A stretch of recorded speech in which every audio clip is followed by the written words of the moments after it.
আলোর থেকে অন্ধকারের দিকে নাই শয়তান। আর যত বড় বড় গুনাহ আলোতে করে না অন্ধকারে করে। একটু কথা বল না কেন? আমার সাথে একটু সাই সই না দিলে ওয়াজ করা যায় না। গুনার কাজ বড় বড় গুলো, মারাত্মক গুলো খোলামেলা করে না, একটু গোপনে করে। জিনা কি চৌরাস্তায় যে করে নাকি?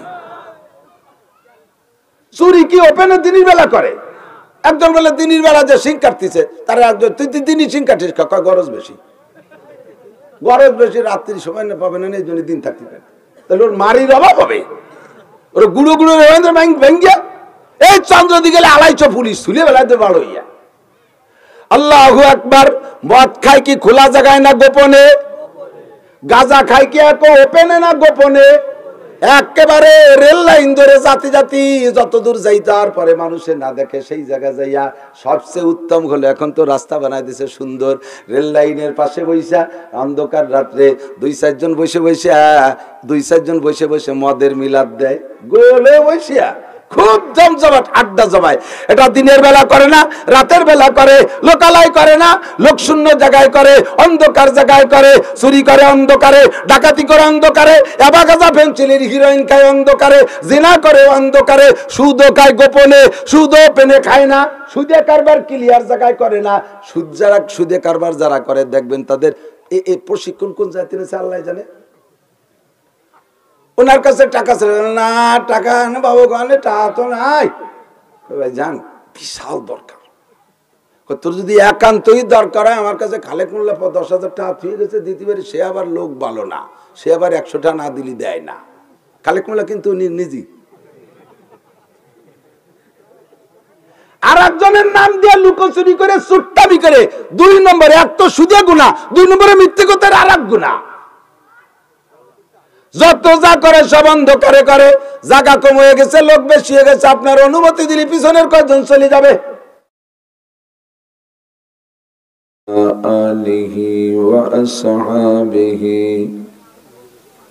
ওয়া বারাকা ওয়া সাল্লামা তাসলিমান কাসীরা।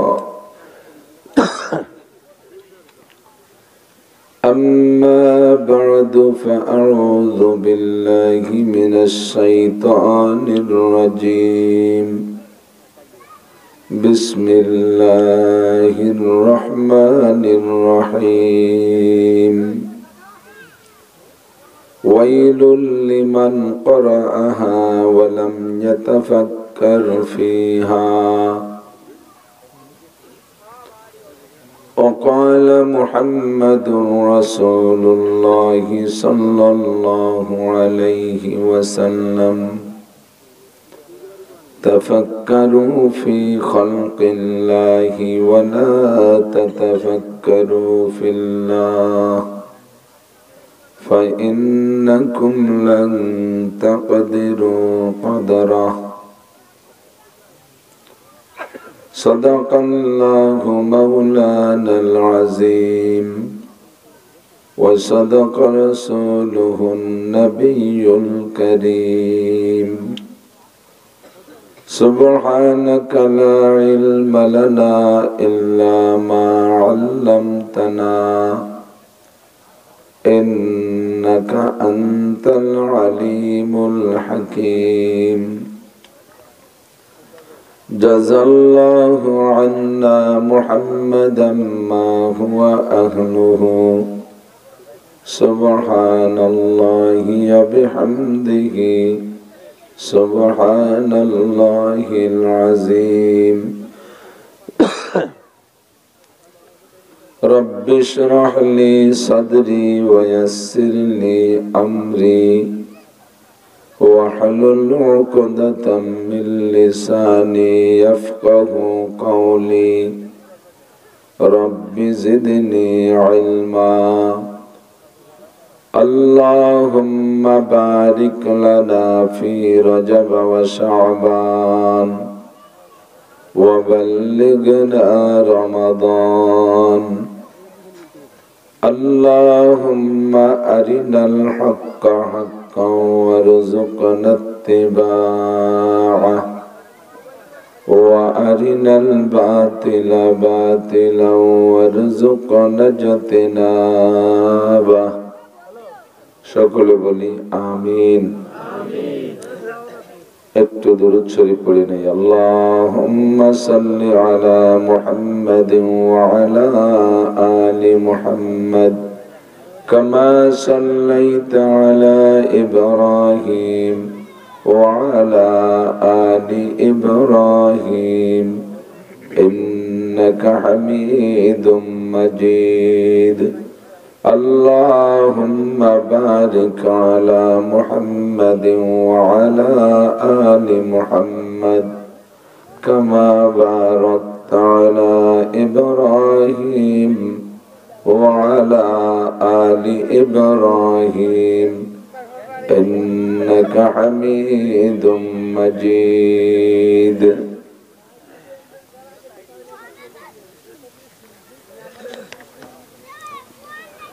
চন্দ্রদিঘলিয়া মদিনাতুল উলুম রেল স্টেশন মাদ্রাসা এতিমখানার উদ্যোগে আয়োজিত তৃতীয় বার্ষিক ওয়াজ মাহফিল। অধ্যকার মাহফিলের সম্মানিত প্রধান অতিথি পীরে কামেল আলহাজ হযরত মাওলানা হাফেজ মুফতি আব্দুল্লাহ সাহেব মুহতামিম চন্দ্রদিঘলিয়া মাদ্রাসা। মাহফিলের সম্মানিত সভাপতি আলহাজ হযরত হাফেজ মোহাম্মদ সেকেন্দার আলী মোল্লা সাহেব, দাওয়াতি উলামায়ে কিরাম, অন্যান্য উলামায়ে কিরাম, আইম্মায়ে মাসাজিদ, মাদ্রাসার আজিজ আমতোলাবা, প্রাণপ্রিয় দেশবাসী, পর্দার আড়ালে বসে থাকা মা ও বোনেরা, জুমার দিনের পরে সপ্তাহের প্রথম রাত, দামি মাস রজব মাস, এ বিশেষ মুহূর্তে বাদ মাগরিব অত্যন্ত গুরুত্বপূর্ণ সময়। ওয়াজ করাও শোনার সুন্নতি টাইম। আল্লাহ পাক আমাদেরকে সুন্নতি টাইমের অনুসরণ করে এই নিচু এলাকায় নসিব জায়গা, ভিজা জায়গা, ঠান্ডা জায়গা, ফাঁকা জায়গায় বসার আসার কিছু বলা ও শোনার সুযোগ করে দিয়েছেন। শুকর আদায় করি আলহামদুলিল্লাহ।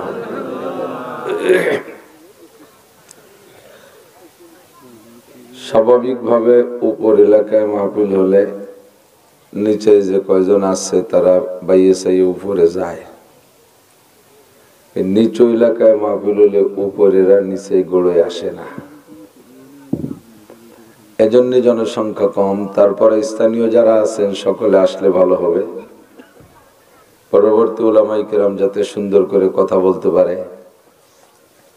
শত ব্যস্ততার ভিতর দিয়ে আবেদ ভাই আমার সম্মানিত বড় ভাই, ছোটবেলায় যখন চন্দ্রদিঘিলে পড়তাম, উনরা বড় ছিল, আমরা ছোট ছিলাম। আমি মনে হয় পাশের বাড়ি আব্দুস সত্তার শেখ, জাকির শেখ, হানেফ শেখ, ওনাদের বাড়ি লজিং থাকতাম। ছোট ছিলাম, একেবারেই ছোট ছিলাম। এখন বয়স 52, তখন আজ থেকে প্রায় 40 বছর আগে, 10-12 বছর বয়স হলো। বেশি দূর হওয়ার কারণে যাতায়াত তো কিছুই ছিল না, পায়ে হেঁটেই যেতে হতো, কষ্ট হতো। এজন্য অল্প কিছুদিন থেকে আমি চলে গেছিলাম বোর্ডিং এ আবার। তো সেই থেকে এই বড়রা আমার উপরে যারা ছিল, জাফর ভাই, বুরহান ভাই, আবেদ ভাই, এনাদেরকে সবসময় শ্রদ্ধা সম্মান করি। তকদিরের মালিক আল্লাহ, আল্লাহ পাক যাকে যেখানে যে কাজে লাগায় সে কাজে লেগে যেতে হয়। আমি সেই ছোটবেলার নাসির এখানে আসতে গেছি, আমাকে এখানে চেনার মতো সুযোগ দেয়নি। সে সময় ছোট থাকতেই সরে চলে গেছি।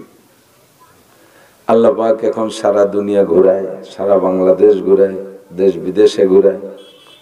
ব্যস্ততা অনেক বেশি, 2-3টা মাদ্রাসা, প্রতিদিন 2টা করে মাহফিল লেখা। তার ফাঁকে আবেদ ভাই বললেন যে ভাই আমি রেল স্টেশনে মাদ্রাসা করছি, আমি জীবনও আসি নাই, কোনোদিন শুনি নেই, জানিও না, চিনিও না। তো চন্দ্রদিঘলি এত বড় মাদ্রাসার পাশে আবারও মাদ্রাসার প্রয়োজন, এটা আমি জানি না। তো নিশ্চয়ই গ্রামের মানুষ অবশ্যই প্রয়োজন মনে করেই মাদ্রাসা করছে, সেটা তাদের ব্যাপার। তো মাদ্রাসা থাকুক আর না থাকুক, কমপক্ষে মাহফিলের ডাক শুনলে তো কিছু লোক আসবে। আমি তাদেরকে নিয়ে কিছু দিনই আলোচনা করি আসি, তাই ওনার কথা রক্ষার্থে আমি দাওয়াত রেখেছি। বাকি দিনের বেলা আমি ফরিদপুর নগরকান্দা জুমার নামাজের পরে বয়ান করে আসছি। মাঠে অনেক লোক, হাজার হাজার লোক জুমার পরেই। 3 দিন ব্যাপী মাহফিলের শেষ দিন ছিলাম সেখানে। আবার এখান থেকে যেতে হবে নাটগ্রাম, আমাদের সাতক্ষীরা জেলা দায়রা জজ, বাড়ি নাটগ্রাম। জনাব মফিজুর রহমান সাহেব, উনি 1 বছর আগে দাওয়াত দিয়ে রাখছে, ওখানে যাব এখান থেকে ইনশাআল্লাহ। আপনাদের সকলকে তার আগে একটু ছোট্ট দাওয়াত দিচ্ছি, কথা বাড়াচ্ছি এজন্য যাতে আশেপাশে মসজিদ থেকে 2-4 জন আইসে ফেলে। যারা বড় মজমায় কথা বলার অভ্যাস, একই ওয়াজ ছোট মজমায় গেলে কথা আসে না, এটা বদ অভ্যাস।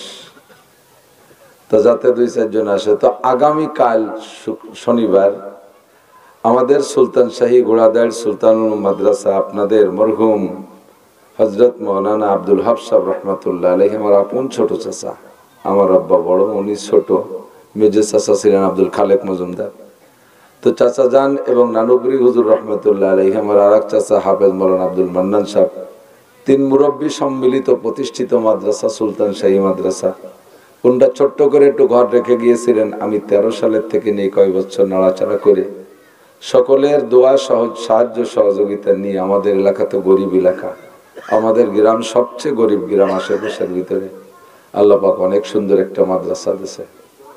400 ছাত্র পুরুষ শাখায়, 450 মেয়ে মহিলা শাখায় আলাদা করে করা। তো টানতে টানতে কষ্ট করে এবছর আমি দাওরা হাদিস খুলছি, কিতাবও সব শেষ হয়ে গেছে পড়াই আলহামদুলিল্লাহ। আগামীকাল খতমে বুখারী উপলক্ষে একটু আনুষ্ঠানিক দোয়া করব, সকাল 10টা থেকে দুপুর পর্যন্ত। যদি সম্ভব হয় মেহেরবানি করে যাবেন। এই চন্দ্রদিগলে মাদ্রাসা, ছোটপা মাদ্রাসা, গোপীনাথপুর মাদ্রাসা, ফুকরো মাদ্রাসা, পাইকেরডাঙ্গা মাদ্রাসা, বাসাবাড়ি মাদ্রাসা, গোপীনাথপুর উত্তরপাড়া মাদ্রাসা, আবার পশ্চিমপাড়া মাদ্রাসা, পাইকেন্দি এক গ্রামে 2টা, তেবাড়ি একটা, পুকুরি একটা, কেকাইনি একটা, সোনাসুর, ঘোষগাতি, আগুড়িয়া, তুতবেড়িয়া, ডুম দিয়ে, খাগায়, লালগড়া, হরিদাসপুর, গ্রামে গ্রামে আলহামদুলিল্লাহ মাদ্রাসা। মনে হচ্ছে খুব বেশি, আসলে এই চন্দ্রদিগলের নিচু পাড়া কত মানুষ, অনেক মানুষ, যার যার কায়দায় সেই চলাফেরা করতেছে। কিন্তু যদি 50 জন পুলিশ আসে, মনে হয় যে নিচে পড়া ভরি খালি পুলিশ আর পুলিশ। হাজারো সাধারণ মানুষের মধ্যে ব্যতিক্রম কয়েকজন যদি একটু বেশি হয়, তাহলে অনেক বেশি মনে হয়। তেমনি আপনাদের চন্দ্রদিগলে কলেজ আছে, প্রযুক্তি বিশ্ববিদ্যালয় আছে, প্রযুক্তি না, প্রযুক্তি বিশ্ববিদ্যালয়, হাই স্কুল আছে, তারপরে প্রাইমারি কতগুলো, কেজি স্কুল, কিন্ডারগার্টেন ইত্যাদি ইত্যাদি। এক গ্রামে এত জেনারেল প্রতিষ্ঠান, তাতে বেশি মনে হচ্ছে না। এরপরও স্কুল কলেজ কম, ছেলে মেয়ে তো ধরে না, আরেকটা বানাও না এখানে। তো ওই বড় মাদ্রাসার পাশে ছোট একটা মাদ্রাসা হলে আমাকে নজরে বেশি হয়ে যাচ্ছে। আগে দরকার কি? আল্লাহু আকবার। আমি আপনাদের কাছে এই জায়গায় বসে চ্যালেঞ্জ করি, শরফুল মাকানে বিল মাকিন, বসবাসকারী অবস্থানকারীর কারণে অবস্থানের দাম বাড়ে, অবস্থানকারীর কারণে অবস্থানের দাম কমে। এক গ্রামে 5000 মানুষ আছে, ওর মধ্যে 5000ই সাধারণ মানুষ, মোটামুটি ভালো। একটা লোক একেবারে বিশ্ববিখ্যাত আন্তর্জাতিক খ্যাতি সম্পন্ন চোর, একটা লোক বিখ্যাত চোর। ওই এক চোরের কারণে পুরো গ্রাম ধরে চোরের গ্রাম হয়ে যায়। ও গ্রামে মাইয়া দেওয়া যাবে না, চোরের গ্রামের মাইয়া আনা যাবে না, আত্মীয়তাইতে তারা বাদ হয়ে যায়। হয়তো আর এক চোরের গ্রাম থাকলে ওই গ্রামে গ্রামে আত্মীয়তা হতে পারে। এক গ্রামে অনেক সাধারণ মানুষ, একটা মানুষ যদি বড় হয়ে যায়, তাহলে সেই মানুষটার কারণে গ্রামের দাম বেড়ে যায়, ঠিক না? টুঙ্গিপাড়া কত মানুষ, এক বঙ্গবন্ধুর কারণে সারা বাংলাদেশের দাম হয়ে গেছে। গহরডাঙ্গা কত মানুষ, তাদের নামে নাম নাই। এক সদস্যের কারণে সারা বাংলাদেশের নাম মুসলিম বিশ্বে সব জায়গায় পৌঁছে গেছে, ঠিক না? তবে অন্য যে কোনো নামে যত প্রসার লাভ করুক না কেন, হক্কানি বড় একজন আলেম আর ধর্মীয় প্রতিষ্ঠানের কারণে সবচাইতে বেশি প্রসার লাভ করে। আমাদের সুলতান শাহী গ্রাম এই গোপীনাথপুরের ওই পাশেতে যদি কেউ জিজ্ঞেস করতো আপনার বাড়ি কোন জায়গা, আমার সুলতান শাহী, জিম দূরে থাকতো। সুলতান শাহী হলো রাজশাহীর পাশে না, শাহীতে যাইতে বেশে সুলতান শাহীর রাজশাহী নিয়ে গেছে। এই 5 মাইল দূরত্বে সুলতান শাহী চেনে না। আর আলহামদুলিল্লাহ এখন সুলতান শাহী সারা বাংলাদেশের সব জায়গায় পৌঁছে গেছে, পৃথিবীর কানায় কানায় পৌঁছে গেছে। শরফুল মাকানে বিল মাকিন, আমি মাঝে মাঝে উদাহরণ দিতে গিয়ে বলি, এই বোতলটা খালি বোতল কিনতে গেলে 1 টাকা দাম, আধা লিটার পানি আছে। এরকম 3টে বোতল ধরেন, এক বোতলের ভিতরে 1 লিটার পানি ঢুকাইছেন, পানির দাম 10 টাকা বা 15 টাকা। বোতল সহ পানির দাম হয়েছে এখন 15 টাকা। এরকম আর একটা বোতলের ভিতরে আধা লিটার কেরোসিন তেল ঢুকাইছেন, আধা লিটার কেরোসিনের দাম 40 টাকা, বোতলের দাম হয়েছে 40 টাকা। একই বোতল 1 টাকা দামের। এই যে 10-এর তে 40 এনেছে, বোতলে না বোতলের ভিতরে অবস্থানকারী, এর মধ্যে যে ঢুকছে সেই বোতলের দাম বাড়াচ্ছে। আর একটা আধা লিটারের বোতল নেছেন, তার মধ্যে ঢুকেছেন আধা কেজি ঘি, তার দাম 750 টাকা। একই 1 টাকা দামের বোতল মুহূর্তের মধ্যে দাম হয়ে গেছে 750 টাকা। বোতলের গুণে না মালের গুণে?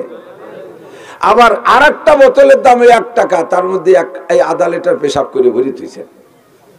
এবার বোতলের দাম কি 1 টাকাও আছে? যা ছিল তাইতে নামায় ফেলাইছে। কতক্ষণ কেউ হাসবেন না, চন্দ্রদি গেলে হজের মধ্যে আসলে কিন্তু কবিরে গুনাহ হবে, অন্য জায়গায় আসতে পারবে। তাহলে এরে কয় শরফুল মাকানে বিল মাকিন, বসবাসকারী অবস্থানকারীর কারণে অবস্থানের দাম বাড়ে আর কমে, ঠিক না? প্রমাণ হলো না? প্রমাণ হয়েছে। আল্লাহু আকবার। আপনাদের চন্দ্রদিঘালিয়া সপ্তাহই আছে, যেমন জেনারেল উচ্চ শিক্ষিত আছে, যেমন জেনারেল লাইনে অনেক বড় বড় অফিসার, তেমন বড় বড় আলেমও আছে, কলেজ আছে, হাই স্কুল আছে, বিশ্ববিদ্যালয় আছে, সব কিছু আছে। এই চন্দ্রদিঘলিয়া এত বড়রা আরো আগের থেকে বসবাস করে আসতেছে, চন্দ্রদিঘলিয়াকে বিশ্বের গায়ে অতটা পরিচিত করতে পারে নাই। চন্দ্রদিঘলিয়া মাদ্রাসার ওসিলায় চন্দ্রদিঘলিয়া যতটা প্রসার লাভ করছে। আমরা তখন ছোট, লিবিয়ার রাষ্ট্রদূত হযরত মাওলানা আব্দুল ওয়াহাব সাহেব রহমাতুল্লাহ নিয়ে আসছিলেন, মনে আছে নাকি মুরব্বীরা? ওনার মানি ব্যাগ হারাই গেছিল, তাও মনে আছে? আমি সাথে সাথে ছোট্ট মানুষ, ওনার এই হাঁটুতে একটু উপর পর্যন্ত লম্বা হবো আমি সে সময়, এত ছোট ছিলাম। বহুত মানুষ লিবিয়ার লোকে চেনে, পাকিস্তানের লোক চেনে, ভারতের উলামায়ে কেরামরা চেনে, সৌদি আরবের মানুষ চেনে, কাতার কুয়েতের মানুষ চেনে, চন্দ্রদিঘলিয়ার চেনে। কেন? চন্দ্রদিঘলিয়ার মধ্যে আল্লাহর কোরআনের একটা কারখানা ছিল অনেক আগের থেকে। আর কোরআন কি? আল্লাহ পাক রব্বুল আলামিন বলেন, আমি তোমাদের কাছে আমার পক্ষ থেকে একটা নূর পাঠাইলাম, ওয়া কিতাবুম মুবিন। সেই নূরটা হলো আমার প্রকাশ্য প্রত্যক্ষ কিতাব। আমার কিতাব আমার কোরআন, আমার কোরআন নূর। আমিও যেমন, আমার কোরআনও তেমন। আর আল্লাহ পাক কেমন? আল্লাহ পাক বলেন, আল্লাহু নূরুস সামাওয়াতি ওয়াল আরদি, আল্লাহু নূরুস সামাওয়াতি ওয়াল আরদি, মাসালু নূরিহি কামিশকাতিন ফিহা মিসবাহ। একটা তাকের ভিতরে একটা 3 কোণা আটকানো, এক মুখ খোলা, একটা তাকের ভিতরে বাতি রাখলে একদিক বাতি যায়। বাতিটাকে যদি আলগা জায়গা, খোলা জায়গা একটা চিপনি দিয়ে আটকায় রাখে, চিপনি তো চেনেন? চিপনি আগে কইতাম না, হেরিকেনের চিপনি। আস্তে আস্তে হেরিকেন মেরিকেন ভুলে যাচ্ছে পোলাপান। আর 10 বছর পর হেরিকেন কলি মনে হবে যে হেরিকেন খাবার তা কিছু। হেরিকেনের ভিতরে চিপনি থাকে, চিপনির মধ্যে ফিতায় বাতি জ্বলে, চতুর্দিক লাইট হয়, কতক্ষণ চতুর্দিক লাইট হয়। আল্লাহ পাক রব্বুল আলামিন নূর মানে লাইট, এমন একটা লাইট যেই নূর সারা সৃষ্টি কায়নাত জুড়ে সর্বস্তরে বিরাজমান। আমার আল্লাহ সব দিক দেখে, সব দিক লাইট দেয়, কতক্ষণ। ইমাম আবু হানিফা রাহমাতুল্লাহ আলাইহির সময় এক নাস্তিক হাজারো দলিল দিয়া আল্লাহ নাই প্রমাণ করে দিয়েছে। জোরে কান নাউজুবিল্লাহ। আল্লাহ আছে না নাই? থাকার প্রমাণের অভাব আছে? আল্লাহ যে আছে এর প্রমাণের অভাব আছে। আবার আল্লাহ নাই বলে প্রমাণ করতে চাইলেও শয়তানে বহুত দলিল শিখাই দেবে যে আল্লাহ নাই। وَمَن يَعْشُ عَن ذِكْرِ الرَّحْمَنِ نُقَيِّضْ لَهُ شَيْطَانًا فَهُوَ لَهُ قَرِينٌ। আল্লাহ পাক বলেন, যে ব্যক্তি আল্লাহ বিমুখ হয়ে যায়, ইসলাম বিমুখ হয়ে যায়, ইসলামের থেকে মুখ সরাই নিয়ে যায়, শয়তান তার পিছে লেগে যায়। আর আল্লাহ নাই প্রমাণ করার জন্য শয়তান তাকে হাজারো দলিল শিখাইয়া দেয়। এমন এক নাস্তিককে শয়তানে দলিল শিখাই দিছে, হাজার হাজার দলিল দিয়ে আল্লাহ নাই প্রমাণ করতেছে। মানুষ সব যারা ইমানদার ছিল বেঈমান হয়ে যাচ্ছে অনেকে। সদহজা বাস দিল বসুজা দিদা সুদ চুগরজ আমাদ হুনার পুশিদা সুদ। উদ্দেশ্য আইসা গেলে যোগ্যতার কথা মানুষ ভুলে যায়। টাকার কাছে মানুষ ইমান বিক্রি করে ফেলে, নারীর কাছে মানুষ ইমান বিক্রি করে, বাড়ির কাছে মানুষ ইমান বিক্রি করে, গাড়ির কাছে মানুষ ইমান বিক্রি করে, পদমর্যাদার কাছে মানুষ ইমান বিক্রি করে, যুক্তি তর্কের কাছেও মানুষ ইমান বিক্রি করে। এমন এক নাস্তিক প্রমাণ করছে আল্লাহ নাই, চ্যালেঞ্জ করছে আল্লাহ আছে, প্রমাণ করতে পারলে আমিও কলেমা পড়বো। ইমাম আবু হানিফা রাহমাতুল্লাহ আলাইহি চ্যালেঞ্জ গ্রহণ করলেন, আমি প্রমাণ করব আল্লাহ আছেই আছে। কথা কেন আছে না নাই? আমাকে কোনো দলিল লাগবে না, দলিল দালালে দাঁতদারি নেই, আমার আল্লাহ আছে তাই আছে। কিরম আছে? যেরকম থাকার দরকার সেরকম আছে। করোনা বাংলাদেশে আছে না নাই? দেখছেন নি কোনদিন? যেরকম থাকার দরকার সেরকম আছে। আমাকে মাইরিয়ে সাফ করে দিচ্ছে, এই বিশ্বাস করি যে আছে। করোনারে না দেখে বিশ্বাস করো, এই ৩৩,০০০ ভোল্টেজের লাইনের কারেন্টের তারের মধ্যে কারেন্ট আছে। ১৪ করে দিন কারেন্ট দেখি না, বিশ্বাস হয় কিনা? ওর মধ্যে আছে না নাই? কয় বিশ্বাস যায়, খালি ধরিয়ে দেখ, বাদুরির মতো ঝুলিয়ে থাকবি, পুড়িয়ে মুয়া হইয়া। সাজার মে হাজার মে তেরি রঙ্গ বুহায়, যেদার দেখতা হো ওদার তু হি তু হ্যায়। এই চন্দ্র দিগেলের একজনে আমারে শিখাই দিয়ে আসছে। আমারে দেখা করতে গেছে আমাদের বাড়ি, কে যেন আমার নাম মনে নাই, ইটালি থাকেন উনি। আইসা গেছে আমার বাড়ি বেড়াইতে। চন্দ্র দিগেলের চন্দ্র দিগেলে কয়ে দিয়ে যাই, উনি তো আপনাদের মতো ওপেন ফিল্ডে বলতে পারে নাই। আমারে বলছে খিলাফতি দিছে, কথাটা আপনি বলবেন। উনি বলেন আমি ইটালি থাকি, যেই ডিস্ট্রিক্টে থাকি, যে ডিস্ট্রিক্ট প্রধান, আমাদের দেশে ডিসি বলে, ডিস্ট্রিক্ট প্রধান ডিসি সাহেব ৪ ধর্মের ৪ জনের নিয়ে একটা কনফারেন্স করছে। ওই কনফারেন্সে বাঙালি মুসলমান যিনি ছিলেন তিনি ছিলেন বাঙালি আলেম। ওনার পক্ষ থেকে দোভাষীর কাজ করার জন্য আমাদের ইনি ছিলেন ব্যবহৃত হয়েছিলেন। ৪ ধর্মের ৪ জন আনছে। হিন্দু ধর্মের একজন বড় পণ্ডিত, বৌদ্ধ ধর্মের একজন বড় নেড়া, খ্রিস্টান ধর্মের বড় এক পাদ্রী, আর মুসলমান ধর্মের একজন আলেম। ওই ৪ জনকে নিয়ে উনি বসছে। শুধু এই ৪ জনের অফিসার কতগুলো, যার যার ধর্মের বড়ত্ব বয়ান করবে, যার যার ধর্মের অস্তিত্ব বয়ান করবে। যে জিতে যেতে পারবে উপস্থিত সবাই তার কাছে সারেন্ডার করবে। এই কন্ট্রাক্ট নিয়ে কনফারেন্স বসছে ডিসি অফিসের ভিতরে। এবার ৩ ধর্মের ৩ জন তো আসছে। মুসলিম ধর্মের কে? ইসলাম ধর্মের পক্ষ থেকে বাংলাদেশি একজন আলেম ওখানে অল্প কিছুদিন গেছে। উনি ইংলিশে সুন্দর করতে পারে, কিন্তু ওই দেশের মাতৃভাষা জানে না। এবার আলোচনার ভিতরে মাতৃভাষায় আলোচনা করলে সুন্দর হয়, নিজের কথায় বলতে পারলে সুন্দর হয়। এই ৪ জনের ভিতরে এই বাংলাদেশে যিনি মুসলমানদের পক্ষে, উনি হাফেজ, হাটাজারিতে ফারেক, আলিয়া মাদ্রাসাতে কামেল পাস, এর বিশ্ববিদ্যালয় থেকে মাস্টার্স, এরপরে আরো ইংলিশের উপরে অনার্স করছে ইত্যাদি করে সার্টিফিকেট নিয়ে গেছে। ভদ্রলোক, শিক্ষিত মানুষ। এবার ৪ জনকে নিয়ে যখন বসে আলোচনা শুরু হয়েছে, ডিসি সাহেব সর্বপ্রথম অপশন দিয়েছেন হিন্দু সাধুরে, সাধু মশাই তোমার ধর্ম যদি দলিল দিয়ে প্রমাণ করতে পারো আমরা সবাই সারেন্ডার করব তোমার কাছে, বলো এবার তোমার ধর্ম কেমন। হিন্দু সাধু মশাই বয়ান শুরু করছে। ভাই আমারে বলেছিলেন এমন ভাবে বক্তব্য দিচ্ছে তা আমার মনে হয় যেন বাকি আর 3 জন পালায় চলে যাবে, টিকতে পারবে না। এত দলিল দিচ্ছে হিন্দু ধর্মই ধর্ম, অন্য কোন ধর্ম নয়। আমি তো লজ্জা পাচ্ছি, ভয় লাগতেছে, না জানি আমাদের মৌলবীটা পলায় চলে না যায়। হিন্দু ভদ্রলোকের বক্তব্য শেষ, কিছুক্ষণ এই বক্তব্য হজম করার জন্য সময় দিয়েছে, বুঝার জন্য সময় দিয়া এবার বুদ্ধ ধর্মের যে পণ্ডিত তারে বলছে নেড়া এবার তুমি কও। এবার নেড়া বলা শুরু করছে। ওর দায়িত্ব দুইটা, ওর দায়িত্ব হলো আগে যে বক্তব্য দিয়েছে তার দ্বারে শেষ করবে, সামনে আলার মুখ বন্ধ করবে। এবার ওর বক্তব্যের ভিতরে এমন ভাবে বক্তব্য দিয়েছে হিন্দু ধর্মের মাটির সাথে মিশিয়ে দিয়েছে, ওটা কিছুই না। আর সামনে 2 ধর্মওয়ালা যদি কথা বলতে না পারে এমন ভাবে বুদ্ধ ধর্মের প্রাধান্য বক্তব্য দিয়েছে। উনি বলে আমি শুনে আশ্চর্য, আল্লাহ এরা যার যার ধর্ম জ্ঞান নিয়ে কি পরিমাণ গবেষণা করে, এত সুন্দর বক্তব্য দিল। যাই হোক, হিন্দুটা তো মাটি দেওয়া হয়ে গেছে হিন্দুটারে, বাকি আর 2 জন কি আরে আল্লাহ জানে, ওরা মনে হয় ফেল করবে। এবার 3 নম্বরে দিচ্ছে খ্রিস্টান রে। ডিসি সাহেব নিজেও খ্রিস্টান, তার তো মনের একটা টান গোপনে গোপনে থাকেই থাকে যে আমাকে হুজুর জিতে যাক। এবার খ্রিস্টান যখন বক্তব্য শুরু করছে, হিন্দু বুদ্ধরে মাটির তলে ডাবাই দিছে, নিজের ধর্মরে প্রাধান্য দিছে। হিন্দু খ্রিস্টানদের তো ইনজিল কিতাব, ওটা তো অরিজিনাল আসমানি কিতাব। খ্রিস্টানরা মূলত আল্লাহ বিশ্বাসী, কিন্তু ওরা শিরিক করে ঈসা আলাইহিস সালামের নবী কয়, ওরা শিরিক করে ঈসা আলাইহিস সালামকে আল্লাহর বেটা কয়, ঈসা আলাইহিস সালামের মাকে আল্লাহর স্ত্রী কয়। জোরে কর না নাউজুবিল্লাহ। ওই একটা জায়গা তাদের দুর্বলতা মারাত্মক, এর কারণে ওরা একটু পিছিয়ে থাকে।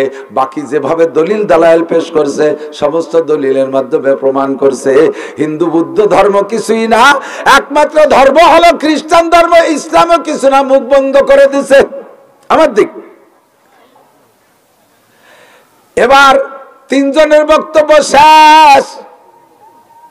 উনি বলতেছে আমার ভয় লাগতেছে, আমাকে মৌলবী কিছু বলতে পারে না, না পারে আল্লাহ জানে।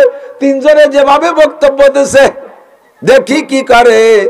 এই খ্রিস্টানের ধর্ম বক্তব্যে হজম করার জন্য একটু সময় দেওয়ার পরে এরপরে বলেন মৌলভী সাহেব বলেন, বড় শকরের বিষয় হলো যে প্রধান বক্তা হিসেবে রাখছে আমাদের মুসলমান আলেমকে। কন্যা আলহামদুলিল্লাহ, আল্লাহর পক্ষ থেকে কুদরতি সিস্টেমে হয়ে গেছে ওই মাওলানা সাহেব 4 নম্বর বক্তা, অর্থাৎ প্রধান বক্তা। উনি এবার স্টেজে উঠা বলতেছে, মাননীয় ডিসি সাহেব, আমার ধর্ম ইসলাম ধর্ম সত্য হওয়ার পিছনে আল্লাহ যদি আমার 100 বছর হায়াত দিত তাহলে আমি 100 বছর পর্যন্ত অবিরাম দলিল দিতে পারতাম যে ইসলাম ধর্মই ধর্ম, আল্লাহ আমার রব, ইসলামই আমার ধর্ম। এর দলিল আমি 100 বছর দিতে পারবো, এর মধ্যে আমি থামবো না। তবে আমার অত সময় নাই, আমি অত দলিলের কাছে যাব না। মাত্র একটা দলিল দেই, মাননীয় ডিসি সাহেব, ওনারা 3 ধর্মের নেতা, আমিও এক ধর্মের নেতা। আমাদের 4 ধর্মের নিশ্চয় 4 জনের ধর্মগ্রন্থ আছে, ধর্মগ্রন্থ ছাড়া কোনো ধর্ম হয় না। এবার সারা দুনিয়ায় যত হিন্দুদের যত ধর্মগ্রন্থ আছে, বুদ্ধদের যত ধর্মগ্রন্থ, খ্রিস্টানদের যত ধর্মগ্রন্থ, আর আমার ধর্মগ্রন্থ তো কোরআন, এই সম্পূর্ণ ধর্মগ্রন্থ পুড়াইয়া ছাই করে দেন অথবা সাগরে ডুবাই দেন, একটা কপিও দুনিয়ায় রাখবেন না। এরপরে সকলকে অর্ডার দেন যার যার ধর্মগ্রন্থ যেমন ছিল হুবহু একটু লিখে দিক। হিন্দুদের যেগুলো আছে বলেন লিখে দিতে, বুদ্ধরে বলেন, খ্রিস্টানরা বলেন, আর আমারে বলেন, সকলের সবগুলো পুড়াই দিয়া যার যার গুলো আবার পুনরাবৃত্তি করে দেবে, কে পারবে বলেন? হিন্দু কয় স্যার আমার ধর্ম নিয়ে জিতা ঠকার দরকার নেই, আমার বই কয়েন পুড়াইয়েন না, নাইলে বুড়ো আঙ্গুল না চাই খাইয়ে যাচ্ছি, একেবারে সব মাটি হয়ে যাবে। হিন্দুকে পুজোর বুড়ো আঙ্গুল না দিলে টুনটুনি বাজায় খেয়ে যায়। বুদ্ধ কয় স্যার আপনার ভাই ধরি আমার ধর্মে জিতার দরকার নাই, যে অবস্থায় আছি সেই অবস্থায় তাই। খ্রিস্টানও তাই কয়। এবার হুজুর বললেন সারা দুনিয়ার সমস্ত কোরআন শরীফ পানির মধ্যে ডুবাই দিবা, পোড়াই দিবা, আমারে মাত্র 1 ঘন্টা সময় দিবা, আমি 1000 কপি কোরআন শরীফ হুবহু যেমন ছিল তেমন হাতে লিখে জমা দিয়ে দেব। সম্ভব? কথা বলেন। সম্ভব না? এখনই বাংলাদেশে, এখনই পৃথিবীতে 3.5 কোটি হাফেজ বিদ্যমান। যেরকম আল্লাহু আকবার। ইন্না নাহনু নাযালনা যিকরা ওয়া ইন্না লাহু লাহাফিজুন। আল্লাহ পাক বলেন, এ কোরআন নাজিল করেছি আমি, এর হেফাজত আর সংরক্ষণ আমি করব। আল্লাহ পাক করবে। আল্লাহ পাক যেই বাতির হেফাজত করে ওই বাতি দুনিয়ার কেউ ফুয়ে নিবাইতে পারে। চেরাগে রাখে ইজাদ বার ফরুজাদ, চেরাগে রাখে ইজাদ বার ফরুজাদ, কাছে কাস্তাব জানাদ রে শাস বসুজাদ। ধর্মের যেই বাতি আল্লাহ পাক জ্বালাইবে দুনিয়ার কেউ সেই বাতি নিভাইতে পারবে? জোরে বলেন পারবে? জীবনও পারে নাই, কোনোদিন পারবে না।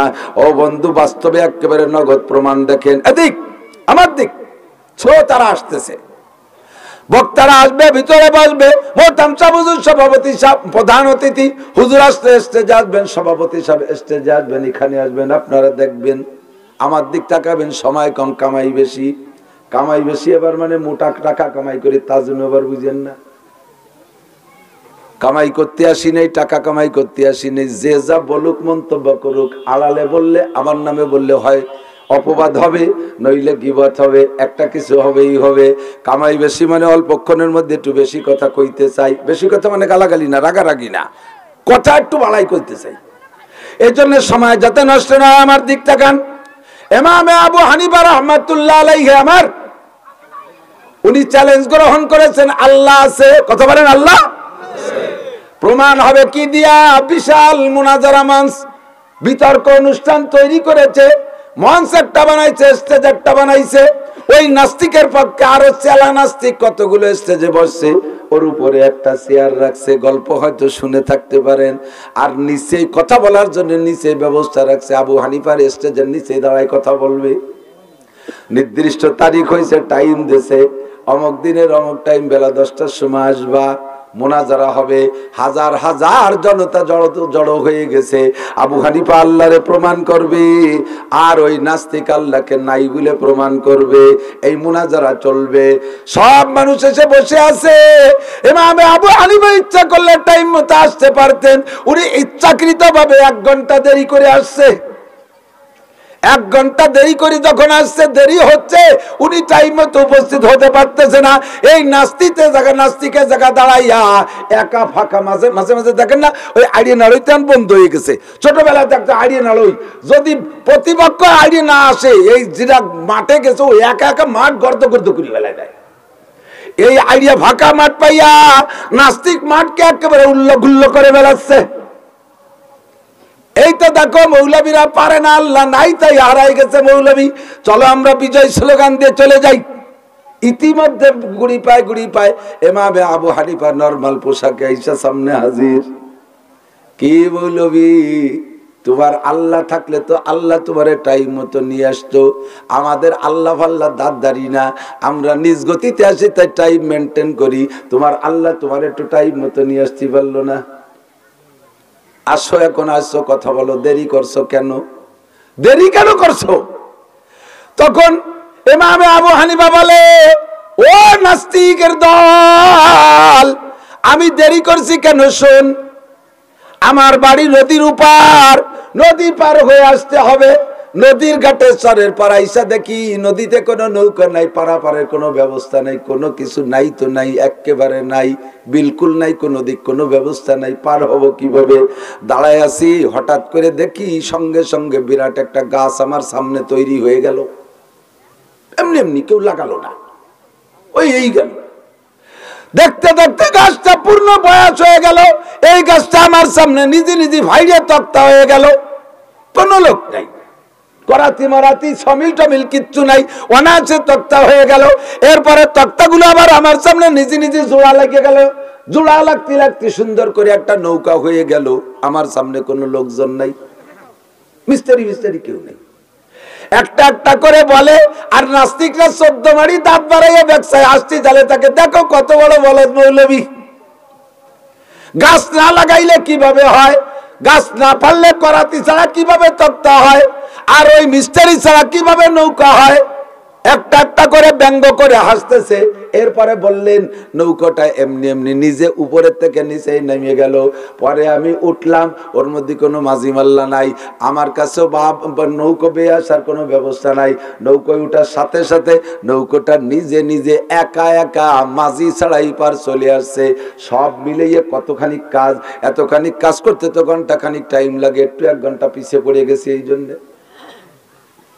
এবার এই বুড়ো নাস্তিক কয়, জনগণ দেখছো কত বড় পাগলের গোষ্ঠী পাগল, এই পাগল বলেই তো যারে কোনোদিন দেখি নাই তার নাম ধরে ডাকে। কিসের পাগলামি করেছি? কয় এই বোকা, এমনি করে কি করে গাছ হয়, এমনি করে গাছ তক্ত হয় কি করে, এমনি করে কি করে নৌকা হয়, এমনি করে নৌকা একা একা কিভাবে পানিতে নামে, এমনি করে নৌকা আবার একা একা কিভাবে আসে কেউ এর পিছনে না থাকলে। ইমাম আবু হানিফা বলে, খবিস রে, সাধারণ এতটুকু একটা নৌকো যদি এইভাবে এমনি এমনি হইতে না পারে, এর পিছনে মিস্ত্রি আর কারিগর যদি না থাকে, না হইতে পারে, তাহলে এত বড় বিশ্ব ভূমণ্ডল নৌকাটা এর পিছনে কোনো সৃষ্টিকর্তা কারিগর না থাকলে কি করে হওয়া সম্ভব? চোখ বলে কি কয়, যাই দিয়ে আটকাতে গেলাম তাই যদি ছাড়া যায়, যা দিয়ে আটকাতে গেলাম তাই দিয়ে ছাড়াই যায়। যেমন আমরা বলি, আমরা যদি আব্বার কবরের কাছে দাঁড়াইয়া মানজারা কবর আবুইহি ইয়াউমাল জুমআ গুফিরা লাহু মা তাকাদ্দামা মিন যামবিহি, যদি করে সন্তান জুমার দিন আব্বা মার কবরের কাছে দাঁড়াইয়া জিয়ারত করে, আল্লাহর নবী বলেন গুফিরা লাহু মা তাকাদ্দামা মিন যামবিহি, ওই সন্তানের জিয়ারতের ওসিলায় তার আব্বা মার জীবনের সমস্ত গুনাহ আল্লাহ পাক মাফ কইরা দেয়। যদি সন্তানের কবরের কাছে দাঁড়ায় হোক আর পৃথিবীর যে কোনো প্রান্তে দাঁড়াইয়া হোক না কেন, একবার সূরা ফাতিহা 3 বার কুল হুয়াল্লাহু পড়া বকশেষ করে দেয়, মরহুম আব্বা মার জন্য বা মরহুম যে কোনো ব্যক্তির জন্য 1 খতম আরো 20 পারা কোরআন শরীফ তিলাওয়াত করার সওয়াব তার আব্বার কবরে চলিয়া যায়। নাস্তিকরা কয়, কবরে তো কিভাবে টাইট দিয়ে আটকাইছো, একেবারে বন্ধ করে থুইছো বাক্সর মধ্যে, কোন দিক দিয়ে কবরে একটু দরজা ফুটো টুটো রাখো নাই, এই সূরা কিরাতের সওয়াব যায় কোন ফুটো দিয়ে, কোন ছিদ্র দিয়ে ঢোকে? নাস্তিকরা জবাব দেয়, ফামা জবাবুকুম ফাহুয়া জবাবুনা। তুমি যদি চট্টগ্রামের থেকে বিকাশে টাকা দাও, তোমার চন্দ্র দিগলিয়ার বিকাশের মধ্যে মোবাইলের মধ্যে ঢোকে কি ঢোকে না? চট্টগ্রামের বিকাশে টাকা দিলে, মোবাইলের কাউন্টারে টাকা দিলে, এই চন্দ্রদিগেলের মোবাইলের মধ্যে যদি ঢুকতে পারে, এই ঢুকার সময় দেখিনে কোন ফাঁকতে ঢোকে তাও দেখিনে, তারপরে আবার টাকা হয়ে যায়, টাকা হয়। এইটা টাকা যদি যেভাবে ঢোকে, এই টাকা যদি ঢুকতে পারে, আমার আল্লাহ পাক রব্বুল আলামিনের সিস্টেমও আছে, উপরের থেকে কোরআন শরীফ পড়লে ভিতরে যাওয়ার রাস্তাও আছে। মেমোরি কার্ড, সিম কার্ড আল্লাহ পাক সংযোগ করে দেশে ওভাবে চলে যায়। এবার বল নাস্তিক, এই সব কিছু বানানোওয়ালা কেউ আছে না? আছে। সমস্ত নাস্তিকরা জিম ধরে গেছে, কয় আটকাই তো বেলাইছে, যা দিয়ে ছাড়াই যেতে গেছিলাম তাই দিয়ে আটকাই বেলাইছে, যা দিয়ে আটকাতে চাইছিলাম তাই দিয়ে ছাড়াই বেলাইছে। এবার আবু হানিফা বলে, বল তুই আল্লাহ নাই তার প্রমাণ কি? আল্লাহ নাই তোর কি কি প্রশ্ন আছে বল। ইমামে আবু হানিফা বলেন, বলো তো তোমার আল্লাহ এখন কোন দিক তাকায় আছে? তোমার আল্লাহ কোন দিক তাকায় আছে? ইমামে আবু হানিফা রাহমাতুল্লাহ আলাইহি বলেন, তুমি একটা মোমবাতি জ্বালাও, একটা মোম জ্বালাও। কয় মোম জ্বালাবো কি? কয় না জ্বালাও, একটু জ্বালাও কষ্ট কইরা। মোম একটা এনে জ্বালাইছে। এবার উনি বললেন, বলো তো মোমের লাইট, মোমের আলো কোন দিক তাকায় আছে? কোন দিক? যেরকম সব দিক তাকায় আছে মোমের আলো। একটুক মোমের আলো যদি সব দিক তাকায়, আমার আল্লাহ আল্লাহ আল্লাহু নূরুস সামাওয়াতি ওয়াল আরদ, আসমান জমিন ভরা বিশাল একটা নূর আর একটা পাওয়ার আমার আল্লাহ এখন সব দিক তাকায় আছে। আমার আল্লাহ যদি একদিক তাকায় কাইতে পড়িয়ে যায়, তাহলে আর একদিক ধ্বংস হয়ে যায়, আর একদিক তাকাইলে পাশ নষ্ট হয়ে যায়।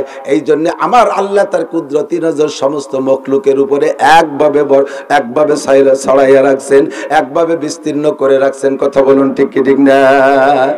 এখন কয় আচ্ছা ঠিক আছে, তাই লাস্টের প্রশ্নটা করি, বলো তো আবু হানিফা তোমার আল্লাহ এখন কি করতেছে, এইটুকু একটু দিয়ে শুনেই কও তোমার আল্লাহ রে। ইমামে আবু হানিফা বলতেছেন তুমি হলে জিজ্ঞাসক, তো আমি হলাম জিজ্ঞাসিত ব্যক্তি, তুমি প্রশ্ন করবা আমি উত্তর দেব। প্রশ্ন ছোটরা করে উত্তর বড়রা দেয়, প্রশ্ন ছোটরা করে উত্তর বড়রা দেয়। তুমি প্রশ্ন করবার আমি উত্তর দেব, আমি হলাম বড় তুমি হইলে ছোট, তুমি উপরে থেকে প্রশ্ন করবার আমি নিচে থেকে উত্তর দেবো, এইটা হতে পারবে না।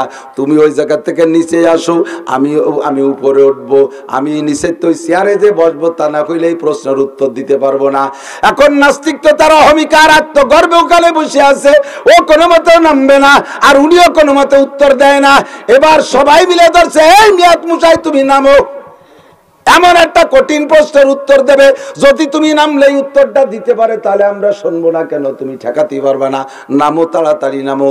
ও মোটে নামবেই না। লাভ দেখয় যুবক মোটামুটি ওই দুই প্রশ্নের কারণে অনেক যুবকের মন তৈরি হয়ে গেছে, আবু হানিফার দলে দলে দলে দলে ভাব হয়ে গেছে। লাভ দেখয় যুবক ঘাড় ধরে নামাইয়া ওরে নিচেই দিয়া আবু হানিফারে কোলে করে এনে চেয়ারে বসাইছে। এবার ইমামে আবু হানিফা বলেন আমার আল্লাহ কি করতেছে এখন টের পাইছো? কয় না টের পাই নাই। কয় তোর মতো খবিসে গেটি ধরে নামাইয়ে আমার মতো পুলারে কোলে চেয়ারে বসালো। আল্লাহ আপাতত যে কাজটা করলে এইটা কয়ে দিলাম, কন্যা সুবহানাল্লাহ। তোর মতো খবিসে ঘাড় ধরে নামাইয়া আমার মতো পুলারে চেয়ারে বসাইছে, এই কাম করছে কে? জোর হলো না কে? আল্লাহ আমার রব, ওই রবই আমার সব। আল্লাহ আমার রব, ওই রবই আমার সব। আমার আল্লাহ এমন করতে পারে কি পারে না? ফুটপাতের মানুষটারে নিয়ে প্রেসিডেন্ট বানাই দিতে পারে। ওরে রিক্সা চালকরে আল্লাহ পাক বিমানের পাইলট বানাই দিতে পারে। কৃষকরে নিয়ে আল্লাহ তাআলা সেনা প্রধান বানাই দিতে পারে। এই রাস্তা দিয়ে চলাফেরা করছে কত ছোটখাটো, তারে নিয়ে আল্লাহ পাক রব্বুল আলামিন আমাদের ঢাকা বিভাগের পুলিশের প্রধান বানাই দিয়েছে। এডিশনাল কি বলে ডিআইজি হাবিবুর রহমান সাহেব 100 মাত্র ছোটদের মতো পোলাপান এই মাঠে খেলাধুলা করছে। কথা বলুন ঠিক কি ঠিক না? আমার আল্লাহ এমন করে প্রতিনিয়ত সমস্ত কাজ করে যাচ্ছে। এবারে আল্লাহর নূরকে নিভানোর জন্য আপাদমস্তক চেষ্টা চালিয়ে যাইতেছে, একেবারে আদম নবী আলাইহিস সালাম থেকে নিয়ে এ পর্যন্ত এদের নেতৃত্ব দিচ্ছে মিস্টার ইবলিস। কথা বলেন। ইবলিসের স্বভাব হলো মানুষকে দুশ্চরিত্রবান বানানো, মানুষকে নষ্ট করা। আল্লাহ পাক কোরআনে কারীমের মধ্যে বলেন আল্লাহু ওয়ালিয়ুল্লাযীনা আমানু ইখরিজুহুম মিনাজ যুলুমাতি ইলান নূর। আমার দিক আল্লাহু ওয়ালিয়ুল্লাযীনা আমানু, আল্লাহ হলেন ঈমানদারদের দোস্ত। কোন আলহামদুলিল্লাহ।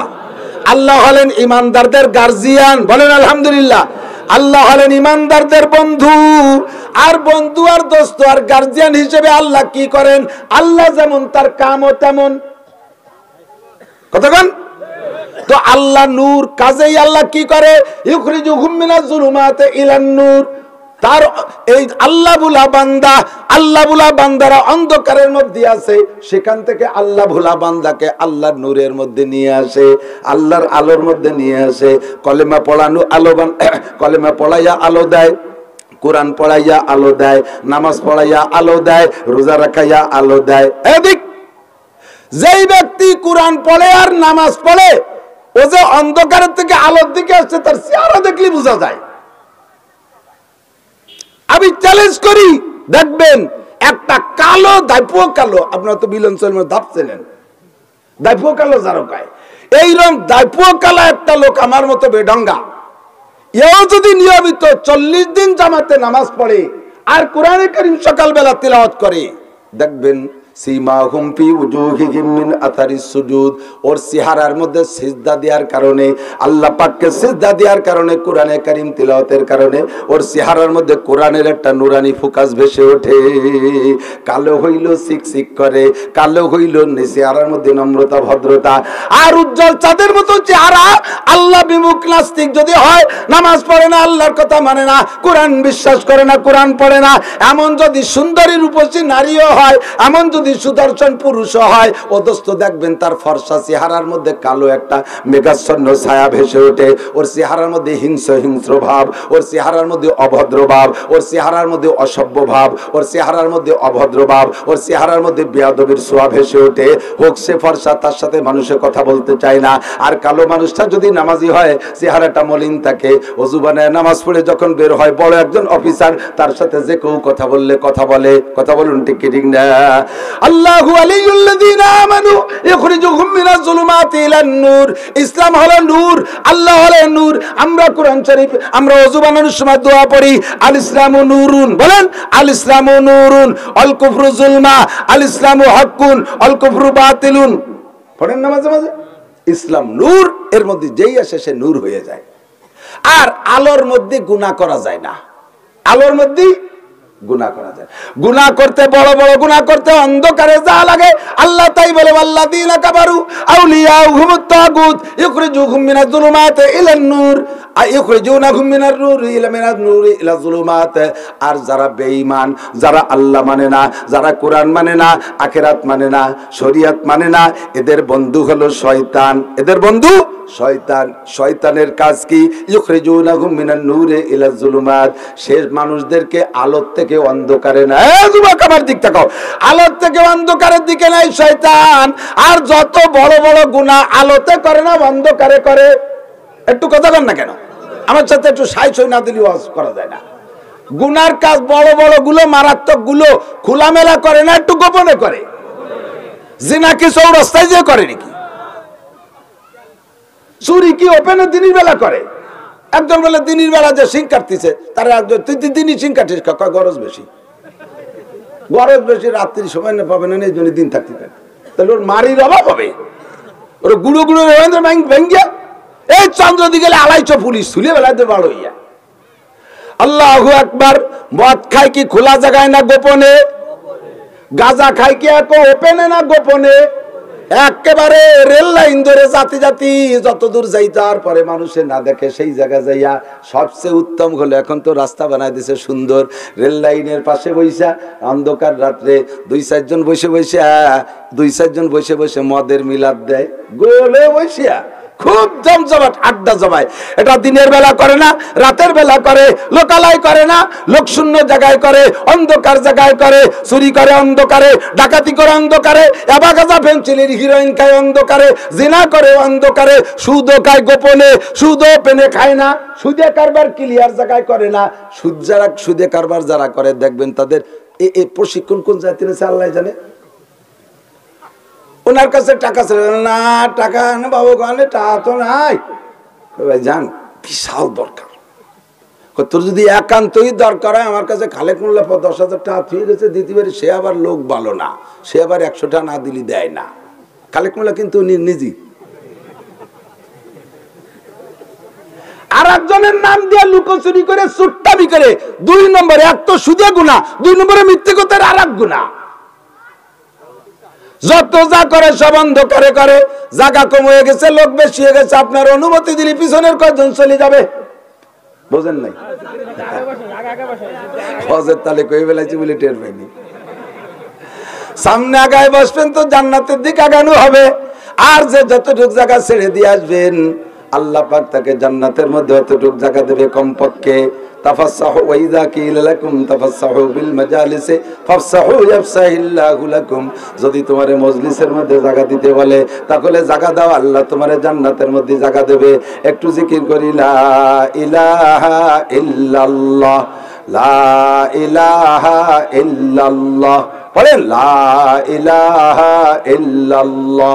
যারা দাঁড়িয়ে আছেন তারা বসার চেষ্টা করেন, দাঁড়িয়ে থাকার বসার চেষ্টা করেন। মা বোনরা কাজ কাম ফেলে দিয়ে একটু কান লাগান এদিকে। আল্লাহু আকবার। আমি ভাত পরিশোধ করতে আসি, ভাতের দিনা পরিশোধ করতে আসছি। সত্তার শেখ সাহেবের বাড়ি ভাত খাইছি। এ বাড়ি এই আবেদ ভাইকে বাসায়ও আসতাম, নোয়াব আলী ভাইজান থাকতেন ওনাদের কাছারিতে।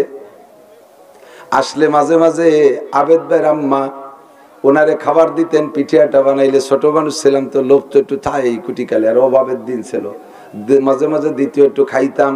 কমপক্ষে চন্দ্রদি গেলে মাদ্রাসার বোর্ডিংই খাইছি, গ্রামের ধান চাইল জায়গা বসে খাইছি। সর্দি আর সুযোগ পাই না মোটে। একটু এই প্রতিশোধ দেব তা সুযোগই পাই না, পাইছি বিলির মধ্যে একটু দিয়ে যাই। ও দুষ্ট, আল্লাহু নূরুস সামাওয়াতি ওয়াল আরদ, আল্লাহ হলেন আসমান জমিন ভরা নূর। এই নূর কাফের মুশরিকের ভালো লাগে না। কতক্ষণ হিন্দু বৌদ্ধ খ্রিস্টানের আল্লাহ নূর ভালো লাগে না, কারণ মুসলমান ছাড়া সব জাতি গুনাই তাদের ধর্ম, গুনার মাধ্যমে তাদের ধর্ম।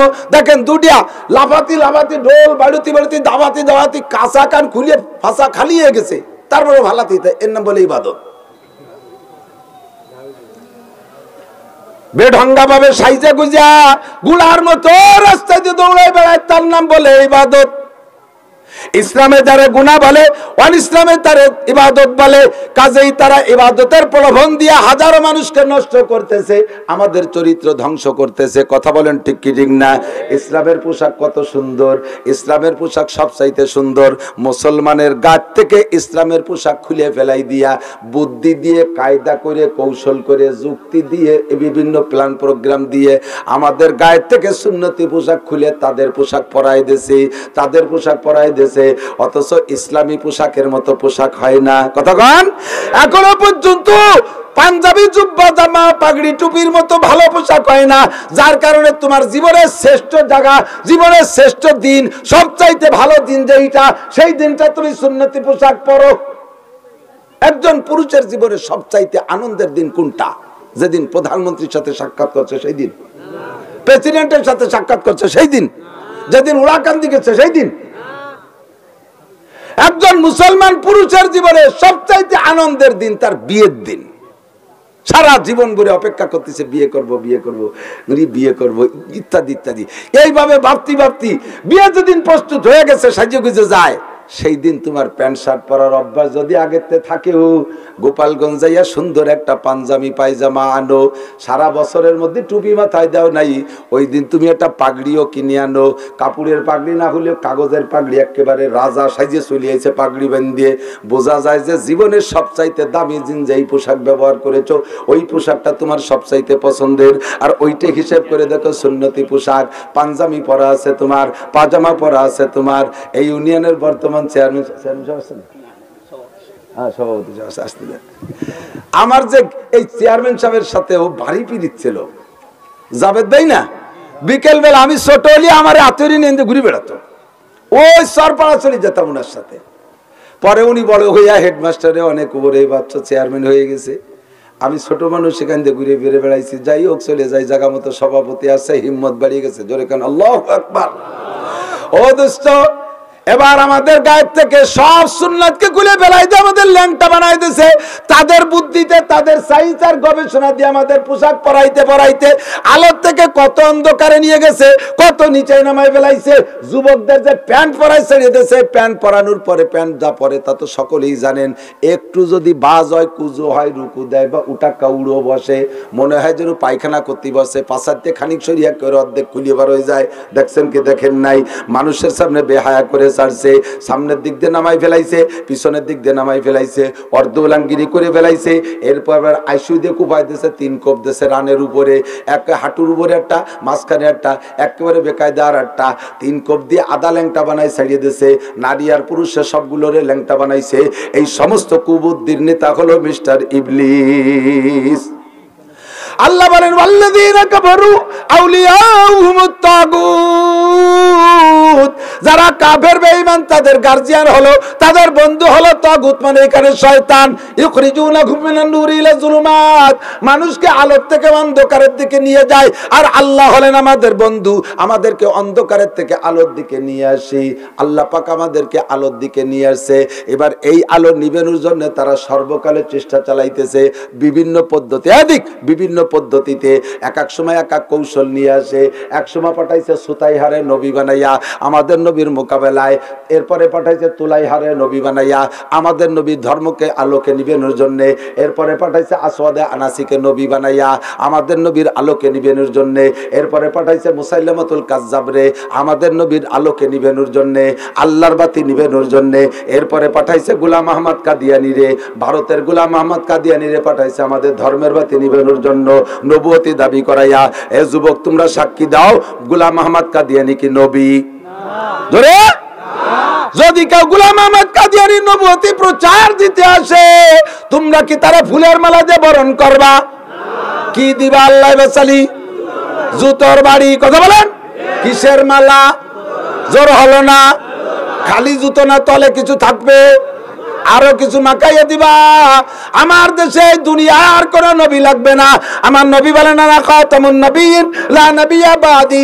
আমার আল্লাহ বলেন মা কানা মুহাম্মাদুন আবা আহাদিম মির রিজালিকুম ওয়ালাকিন রাসূলুল্লাহি ওয়া খাতামান নবিয়্যিন। মুহাম্মদ হলেন সাল্লাল্লাহু আলাইহি ওয়াসাল্লাম শেষ নবী। আর কোন নবীর দরকার হবে? নবীর দরকার হবে? কোন নবীর দরকার হবে না। ওই ধর্মের বাতি জ্বালানোর জন্য এক নবী যথেষ্ট। আর এরপরে যা লাগবে আল্লাহর নবী সেগুলো অ্যাসিস্ট্যান্ট হিসেবে বানায় থুয়ে যাবে। ও বন্ধুরে, ইতিমধ্যে আরো ঢুকছে হিজবুত তাওহীদ নামে একটা দল ঢুকছে। বুড়ো যারা আছে, বুড়োরা একেবারে খামি দিয়ে থাকে।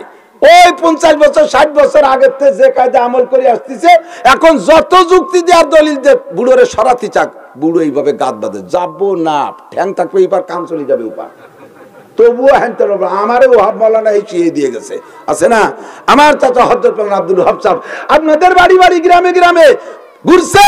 এই নিচে বাড়াইছে মসজিদে শুয়ে থাকতো মোটা একটা মানুষ, ঘুমাই গেলে টের পাইতো না।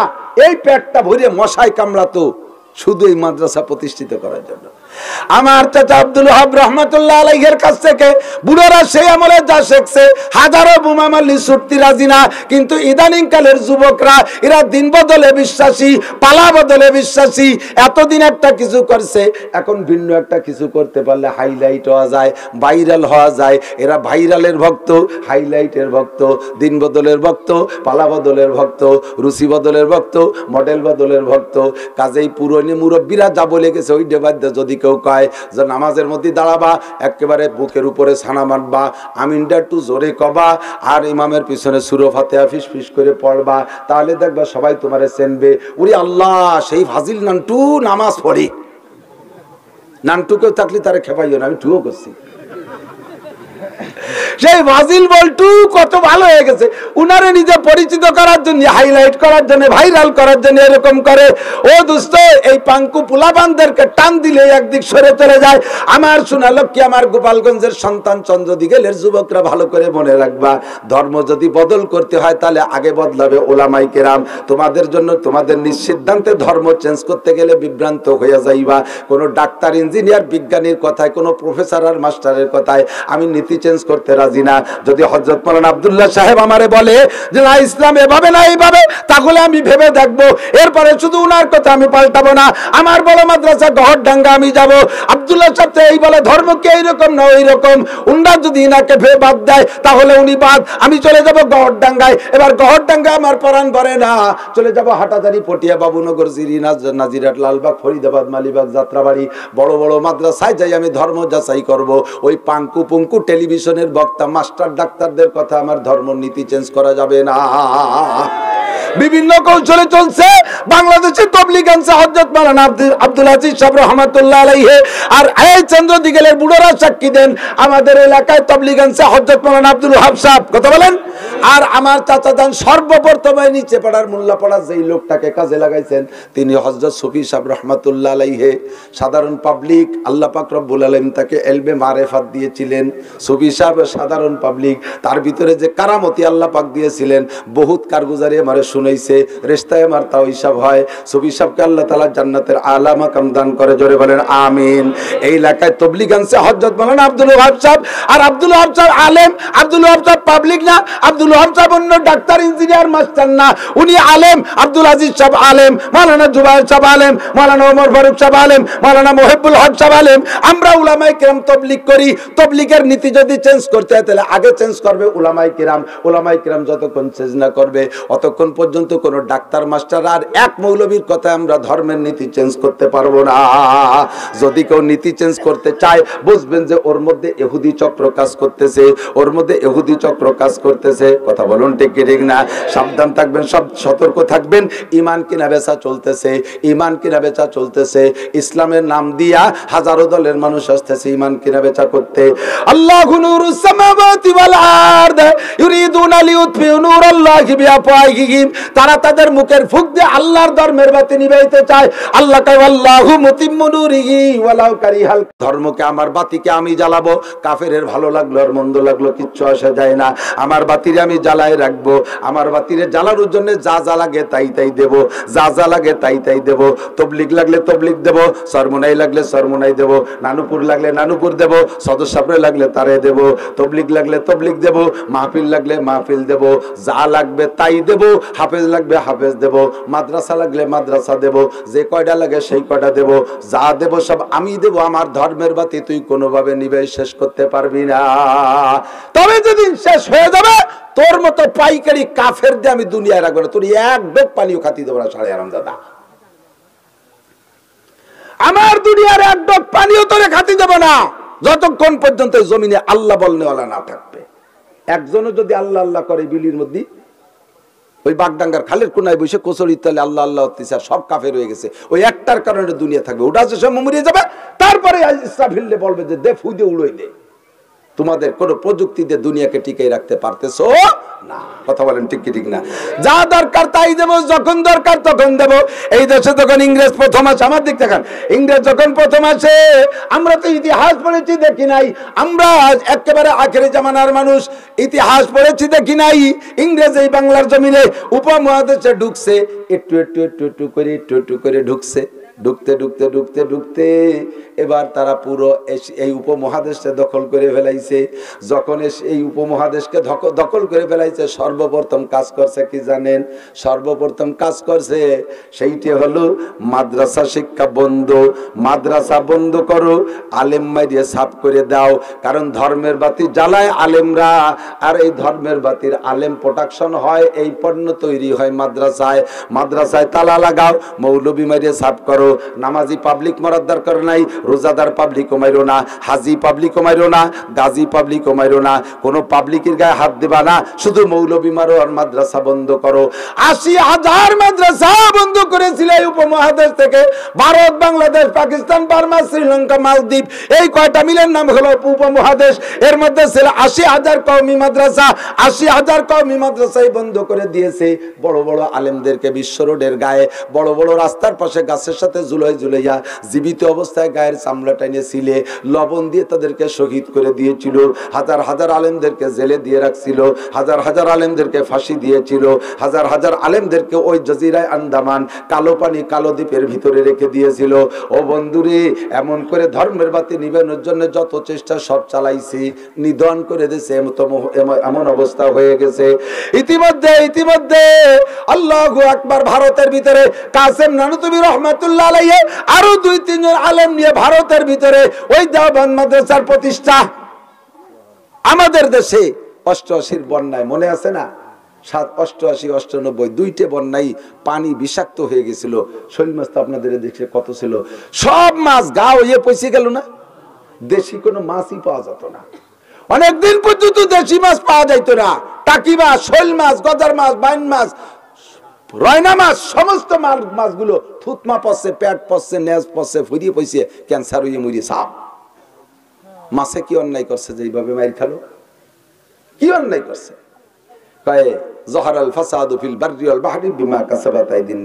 আকাম করো তোমরা, ওই গজব পানির মধ্যেও যায় উপরেও যায়। পানির মধ্যে গেলে মাছ পয়সে ক্যান্সার হয়ে মরে যায়, আর উপরে গেলে পরে অন্য অন্য প্রাণীও শেষ হয়ে যায়, আর তোমরাও সাথে সাথে মরো। তো 88, 98 বন্যায় সব দেশি মাছ শেষ, মৎস্য নিধন বালা দিয়ে দিয়েছে আল্লাহ তাআলা। আবার 88, 95 পরের থেকে ধীরে ধীরে ধীরে ধীরে কিছুদিন পরের থেকে বাজারে একটু কয়টা টাই পাওয়া যায়, আবার একটু শৈল পাওয়া যায়, পাইতে পাইতে এখন যথেষ্ট পাওয়া যায়, যায় না? যায় না? সব দেশি মাছ আবার আসছে। আসলো কোত্থেকে? কোন জায়গায় যেন 2টা টাকি ধাপের তলে পলাইছিল, 2টা শৈল ধাপের তলে লুকাইছিল, 2টা রয়না কোন জঙ্গলে ধাপের তলে পলাইছিল, সে জায়গা থেকে তাদের প্রজনন দিতে দিতে আল্লাহ পাক আবার যথেষ্ট পরিমাণ দিয়ে দিয়েছে। সেম কোয়ালিটি উলামা নিধন আন্দোলন চালাইছে ব্রিটিশরা, এদেশের উলামায়ে কিরামদের শেষ করে দিয়েছে। ইতিমধ্যে আল্লাহ তাআলা একজোড়া তৈরি করে দিয়েছে দারুল উলুম দেওবন্দের ওখানে ভারতে। প্রতিষ্ঠাতা হযরত মাওলানা কাসেম নানুতুবি আর শিক্ষক মোল্লা মাহমুদ রহমাতুল্লাহ আলাইহি, এই দুইজনের চেষ্টায় শুরু হলো আবার ইসলামের বাতি জ্বালানোর চেষ্টা। জ্বালাইতে গিয়ে ছাত্র পাইছে মোটে একজন, ঘর নাই, বাড়ি নাই, কিচ্ছু নাই, আর কিচ্ছু নাই। যে ডালিম গাছের তলে বসে পড়াশোনা শুরু করছিলেন, আল্লাহ আমারে দেখার তৌফিক দিয়েছে, 91 সালে আমি যে দেখে আসছি সেই ডালিম গাছ, সেই আমলের ডালিম গাছ, তার নিচে বৈশা মোল্লা মাহমুদ পড়ায়। আর মাহমুদুল হাসান দেওবন্দি শাইখুল হিন্দ, উনি আলো ছাত্র পড়ে, ছোট মানুষ। এই পড়াপড়ি শুরু হয়ে গেল, ঘর বাড়ি কিচ্ছু নাই, ওই জায়গায় একটু পড়িয়ে যার যার বাড়ি রাত্রি চলে যায়। নানুতুবি রহমতুল্লাহ আলাইহি কাসেম সাহেব রাতের বেলা ঘুমাইছেন ভগ্ন হৃদয় নিয়ে। মালিকরে উপমহাদেশ থেকে এই ধর্মকে নিবাই দিয়েছে খ্রিস্টান। ও আল্লাহ, আবার কিভাবে জ্বালাবো? তোমার হাদিসে, তোমার রাসূলের হাদিসে নববীর দর্শ, অবিহি কলা হাদাসানা সুর কোন জায়গা চালু করব? উলাইকা আলা হুদাম মির রাব্বিহিম, ইয়াসিন ওয়াল কুরআনিল হাকিম, তাবারাকাল্লাযী বিয়াদিহিল মুলক। এই আয়াতগুলো আবার কোন জায়গায় পড়াপড়ি হবে? তুমি আমার একটা জায়গা দেখাই দাও। রহমাতে আলম নবী গভীর রাত্রে কাসেম নানুতুবির সাথে স্বপ্নে জিয়ারত হয়ে গেছে। জোরে কন্না সুবহানাল্লাহ। স্বপ্নে দেখতেছেন রাসূলুল্লাহ সাল্লাল্লাহু আলাইহি ওয়াসাল্লাম আয়েশা বলতেছেন, হাত ধরে, কাসেম তুমি মুখ বেজার করে বসে রইছো কেন? কাসেম নানুতুবি বলেন, হুজুর মাদ্রাসা করব কিভাবে, ধর্মের বাতি আবার কিভাবে জ্বালাবো? কাসেম নানুতুবি রহমতুল্লাহকে নবী পাক বললেন, আসো তোমারে মাদ্রাসা করার জায়গা দেখাই দেই। হাত ধরে উঠাই নিয়ে, স্বপ্নেই দেখতেছেন, হাত ধরে উঠাই নিয়ে লাঠি দিয়ে ঘুরাইয়া দাগ দিয়ে দেখাইছে, ও কাসেম এই জায়গা তুমি মাদ্রাসা করো, এই জায়গা মাদ্রাসা করো। এরপরে স্বপ্ন ভেঙে গেছে। স্বপ্ন তো স্বপ্নেই, নবী চলে গেছেন। সব ফজর পর্যন্ত আর ঘুম হয় নাই। জায়গাটাকে আমি দিনের বেলা চেনবো কি চেনবো না? স্বপ্নের দাগ তো মাটিতে পড়ে থাকার কথা না, চেনবো কি চেনবো না? কেউ কেনা বলে ফজরের নামাজ পড়ে আল্লাহর বান্দা গুড়ি পায় সেই জায়গা অনুমান করে গেছে। যাইয়ে দেখে যে জায়গা থেকে যে জায়গা পর্যন্ত লাঠি দিয়ে নবী দাগ দিয়ে দেখাইছেন, জমিনের উপরে সেই জায়গা লাঠির দাগ পড়িয়া আছে। চেরাগে রাকে ইজাদ বরফুরুজাদ কাছে কাস্তাব জানাদের শেষ বসুজাদ। শুরু হয়ে গেল মাদ্রাসা করা। এখন দারুল উলুম দেওবন্দ কত বড় বন্ধুরে, দারুল উলুম দেওবন্দ কত বড়। এই দারুল উলুম দেওবন্দ শুরু হলো এবার কালেকশনের মাধ্যমে। মহল্লার গরিব মহিলারা, ধনী মহিলারা সকলে বলে, হুজুর পুরুষদেরকে মাঠে পান, সেখান থেকে কালেকশন করেন। আমরা মহিলারা তো মাঠে যাইতে পারি না, কালেকশন দিতে পারি না। আমরা কি চাইতে মুষ্টি আটা রাখবো, ও জায়গা তো আটা খায়, এই জন্য মুষ্টি আটা রাখবো। ছেলেদেরকে পাঠাইকে একটু নিয়ে যাবেন। প্রস্তাব আসলে হুজুর গ্রহণ করলেন। এবার মুষ্টি আটা কালেকশন শুরু হলো। মুষ্টি আটার মাধ্যমে মাদ্রাসার খাবার চলে। একদিন এক বড় লোক ধনী মানুষ এসে দেখে তালবে আলিমরা কোরআনের পাখিগুলো ভিক্ষায় দাঁড়ে দাঁড়ে ঘুরে বেড়ায় আটা কালেকশন করে। ওই বড় লোকের সেন্টিমেন্টে লাগছে, মাইন্ড নষ্ট হয়ে গেছে। উনি যে বলতেছেন, হযরত আল্লাহর কোরআনের দ্বারক বাহক যারা, যাদের মাধ্যমে আল্লাহ কোরআন দুনিয়ায় কোরআন টিকে রাখছে, এত বড় সম্মানী মেহমান একটা বস্তা নিয়ে ব্যাগ নিয়ে দাঁড়ে দাঁড়ে ঘুরবে, আমার ভালো লাগতেছে না। হুজুর আপনার মাদ্রাসায় বোর্ডিং এ বছরে কতটুকু আটা লাগে? হুজুর বললেন এই পরিমাণ লাগে। সম্পূর্ণ আটা আমি দেব হুজুর, কালেকশন বন্ধ করে দেন। আসওয়ালু জুল্লুন, ভিক্ষা করা চাওয়া মানুষের কাছে এটা জিল্লাতে অপমানী, এইটা করতে দেওয়া যাবে না। হুজুর কয়, ও জমিদার আমি আজকে তোমারে রেজাল্ট দেব না, এখনই একটু অপেক্ষা করো, আমি কালকে তোমারে বলবো, আমার একটা মিটিং আছে। বড় লোক চলে গেছে। হুজুর এবার মিটিং করলেন কাকে নিয়ে? মাদ্রাসার স্টাফ নিয়ে মিটিং করে নাই, কমিটির কেউ নিয়ে মিটিং করে নাই, শিল্পপতি কোটিপতিকে নিয়ে মিটিং করে নাই। হুজুরের বাড়ির কাছে দেওবন্দ এলাকায় এক বুড়ি মহিলা, হুজুরের রেস্তায় দাদি। ওই মহিলা মুষ্টি আটা দিত। রাতের বেলা যে কইছে, দাদি আমার মাদ্রাসার হুজুরদের কপাল খুইলা গেছি, একজন বড় লোক সারা বছরের আটা দেবে, তোমাদের আর মুষ্টি আটা দেওয়া লাগবে না, তোমাদেরও ঝামেলা কমছে, আমারও চিন্তা কমে গেছে। ছাত্র উস্তাদের রুজি বড় হয়ে গেছে। বুড়ি খটখট করে কেন্দ্রে দিয়ে বলে, ও কাসেম আমরা গরিব মানুষ, তাহলে কি বেচতে যাব না? তুমি তাহলে উলামায়ে কিরামরে নিয়ে বড় লোককে নিয়ে বেচতে যাইও, আমাদের কোনো আমল নাই, আমরা হাদিস কোরআন পড়তে পারি না, আমরা গরিব মানুষ, মোটা অঙ্ক দিতে পারি না। আমরা একটু আশা করছি এক মুঠ আটা গুছাইয়া সপ্তাহে 1 কেজি আটা হবে, 1 সার আটা হবে, তাই তালবে আলিমদেরকে খাওয়াইয়া ও রসিলে একটু ভেসতে যাব। ও কাসেম তাহলে তুমি কি আমাদের ভেসতে যাইতে দিবা না? ঠিক আছে, তুমি তোমার বড় লোক আর হুজুর গিয়ে নিয়ে ভেসতে যাইও, আমাকে ভেসতে যাওয়ার দরকার নাই। এই করার সাথে সাথে কাসেম নানুতুবি রহমতুল্লাহ বুড়ি নিশ্চিন্ত নিশ্চিন্তে থাকো, মুষ্টি একটা কালেকশন চলবেই চলবে। পরের দিন বড় লোক আসছে, তারে বলছে ভাই আপনি দিতে চাইলে দিতে পারেন, না চাইলেও না দিতে পারেন, আমার মুষ্টি একটা চলবে। এই মুষ্টি চাইল মুষ্টি একটা কালেকশনের মাধ্যম দিয়ে আল্লাহ পাক হাজারো দুর্বল গরিব মানুষদেরকে ভেস্তের একটা পথ ব্যবস্থা করে দেবে। এমন করে শুরু হলো মাদ্রাসা। এখন যে দারুল উলুম দেওবন্দকে বলা হয় মাদারুল উলুম, সমস্ত মাদ্রাসার মা, ওখান থেকে খালি মায়ের পেট থেকে যেমন সন্তান হয়, দারুল উলুম দেওবন্দের সন্তান। আগে যেগুলোর নাম বলছি, আমাদের গোপালগঞ্জের ভিতরে দেখেন কত, এমন করে বাংলাদেশে কত, ভারতে তার চেয়ে বেশি, পাকিস্তানে আরো বেশি, ইন্দোনেশিয়ায় মাদ্রাসা, মালয়েশিয়া গিয়েছিলাম সেখানে মাদ্রাসা, এই পাশে যে সুশীল দেশ বার্মা, ও জায়গা বার্মার ভিতরে বহুত মাদ্রাসা ছিল আছে। এমন করে উপমহাদেশে বন্ধ করছিল 80,000 মাদ্রাসা। আল্লাহ এখন তার কত লক্ষ লক্ষ মাদ্রাসা দিয়ে দিয়েছে তার বিপরীত। তুই নিবেবি, আল্লাহকে আমি জ্বালাবো, তুই বাতি বন্ধ করবি, আমি বাতিতে তেল দেব, জ্বালাবো আমি, তেল দিয়াবো আমার বান্দাকে দিয়ে। কথা গান, আল্লাহ যদি জ্বালায় নিবেইতে পারবে। কত সুন্দর এখন গ্রামে গ্রামে মাদ্রাসা, কত মাহফিল, মাহফিল করে সারতে পারতেছি না। আগে এত মাহফিল ছিল, সারা এলাকা জুড়ে চন্দ্রদি গেলে মাহফিল। আমি আমার আব্বার কাঁধে চড়ে পায়ে হেঁটে আসছি, আব্বার কাঁধে চলছে, আব্বা হেঁটে আসছে সুলতান সাহেব থেকে চন্দ্রদি গেলে মাহফিল শুনতি, এলাকা জুড়ে একটা মাহফিল। এখন এই পাড়া মাহফিল, ও পাড়া মাহফিল। তুই ধর্মের বাতি নিবেবি, জ্বালাবে আমার আল্লাহ। তুই মাদ্রাসা বন্ধ করবি, এক চন্দ্রদি গেলের ভিতরে আরো 5টা দরকার হলে আমি বানাই দেবো, একটারও ক্ষতি হবে না, একটারও। তবে সকলে মিলে পরামর্শ করে সামনের দিকে আগাবেন। ও দোস্ত, যে কথা বলতে চাইছি, আল্লাহ পাক রব্বুল আলামিন বলেন তাফাক্কারু ওয়াইলুল লিমান করাআহা ওয়া লাম ইয়াতাফাক্কার ফিহা। ওই জাতি ধ্বংস অনিবার্য, ওই জাতি ক্ষতিগ্রস্ত হবেই হবে যেই জাতি কোরআন পড়ে আর কোরআন নিয়ে গবেষণা করে না, আর কোরআন পড়ে আল্লাহর সৃষ্টি নিয়ে ভাবে না, ওই জাতি ধ্বংস হবে, ওরা ক্ষতিগ্রস্ত হবে। এখন কি ফিকির করব, কি গবেষণা করব, কোরআনে কোন জায়গা ঘাটবো? আল্লাহ পাক জানে যে কোরআন নিয়ে গবেষণা সবাই করতে পারবে না। কারণ ইরি দান লাগাতে গেলি দিন বইরে ইরির পিছনে খাটা লাগে। যারা গাড়ি চালায় ড্রাইভার, তারা কোন সময় কোরআন পড়বে আর এ নিয়ে ঘাটাঘাটি করবে।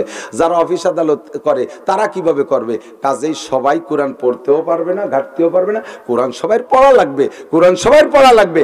ফরজ অন্য যা কিছু আছে ফরজ, যেগুলো ফরজ আছে তার ভিতরে অন্যতম ফরজ ইমানের পরে নামাজ, আর নামাজকে পড়তে হলে ফরজ হলো কোরআন তিলাওয়াত করা। কথা বলেন, কথা বলেন। আমার দাবি ছিল, সত্য বাস্তবায়ন হয়েছে কিনা জানি না, আমিও চেষ্টায় আছি। আমি কয়েক বছর আগে হিরণ গেছিলাম, হিরণে যে মুফতি হান্নান গে হিরণ বলে একটা মাদ্রাসা আছে, মাদ্রাসার মাহফিলে বিশাল লোক, গাছে উঠে গেছে মানুষ, মাঠে জায়গা না পাইয়া চালের বার উঠে গেছে। আমার স্টেজে দিচ্ছে শেষ বক্তা আমি, মুফতি আব্দুল হান্নানের ভাই, বড় ভাই মাইকে এলান দিচ্ছে আমার নাম ঘোষণা দিতে গিয়ে। এর আগে একটু শুকর আদায় করতেছে যে আমি আমাদের এই মাদ্রাসার বদৌলতে যা পেয়েছি শুকর আদায় করি। সেটা হলো আমাদের হিরণ গ্রামে 7 বছরের উপরে যত বয়সী মানুষ আছে, কৃষক হোক, মাস্টার হোক, ডাক্তার হোক, পুলিশ হোক, আর্মি হোক, মহিলা হোক আর পুরুষ হোক, 7-এর উপরে যাদের বয়স, শুদ্ধ করে কোরআন পড়তে পারে না এমন কোনো মানুষ নেই। মাহফিলের মধ্যে কইছে, বিশাল চ্যালেঞ্জ, কিন্তু বিশাল কথা, সারা এলাকার মানুষ শুনছে। আমাদের গোপালগঞ্জের ভিতরে সবচাইতে বেশি আলেমের এলাকা হলো হিরণ, ঘরে ঘরে আলেম। আর মাদ্রাসার ওসিলায় প্রত্যেক ফ্যামিলি সকলে কোরআন শরীফ পড়া শিখে গেছে। তার চাইতে চন্দ্রদিঘির মাদ্রাসার বয়স কম না। কাজেই আমি বিশ্বাস করি চন্দ্রদিঘিলেও কেউ কোরআন শুদ্ধ করে পড়নেওয়ালা নাই, বাকি আছে, এরকম হতে পারে না। কেউ কোরআন শরীফ শুদ্ধ করে না পড়া থাকবেন না। যদি কেউ বাকি থাকেন, কোরআন শরীফ শুদ্ধ করে পড়বেন। চন্দ্রদিঘির বড় মাদ্রাসায় যান, যাই সেখানে যে শেখেন, সাউন্ড কমে যাচ্ছে। চন্দ্রদিঘির বড় মাদ্রাসায় যান, যাই শেখেন, তবলিগে যে শেখেন, মসজিদের ইমামের কাছে শেখেন।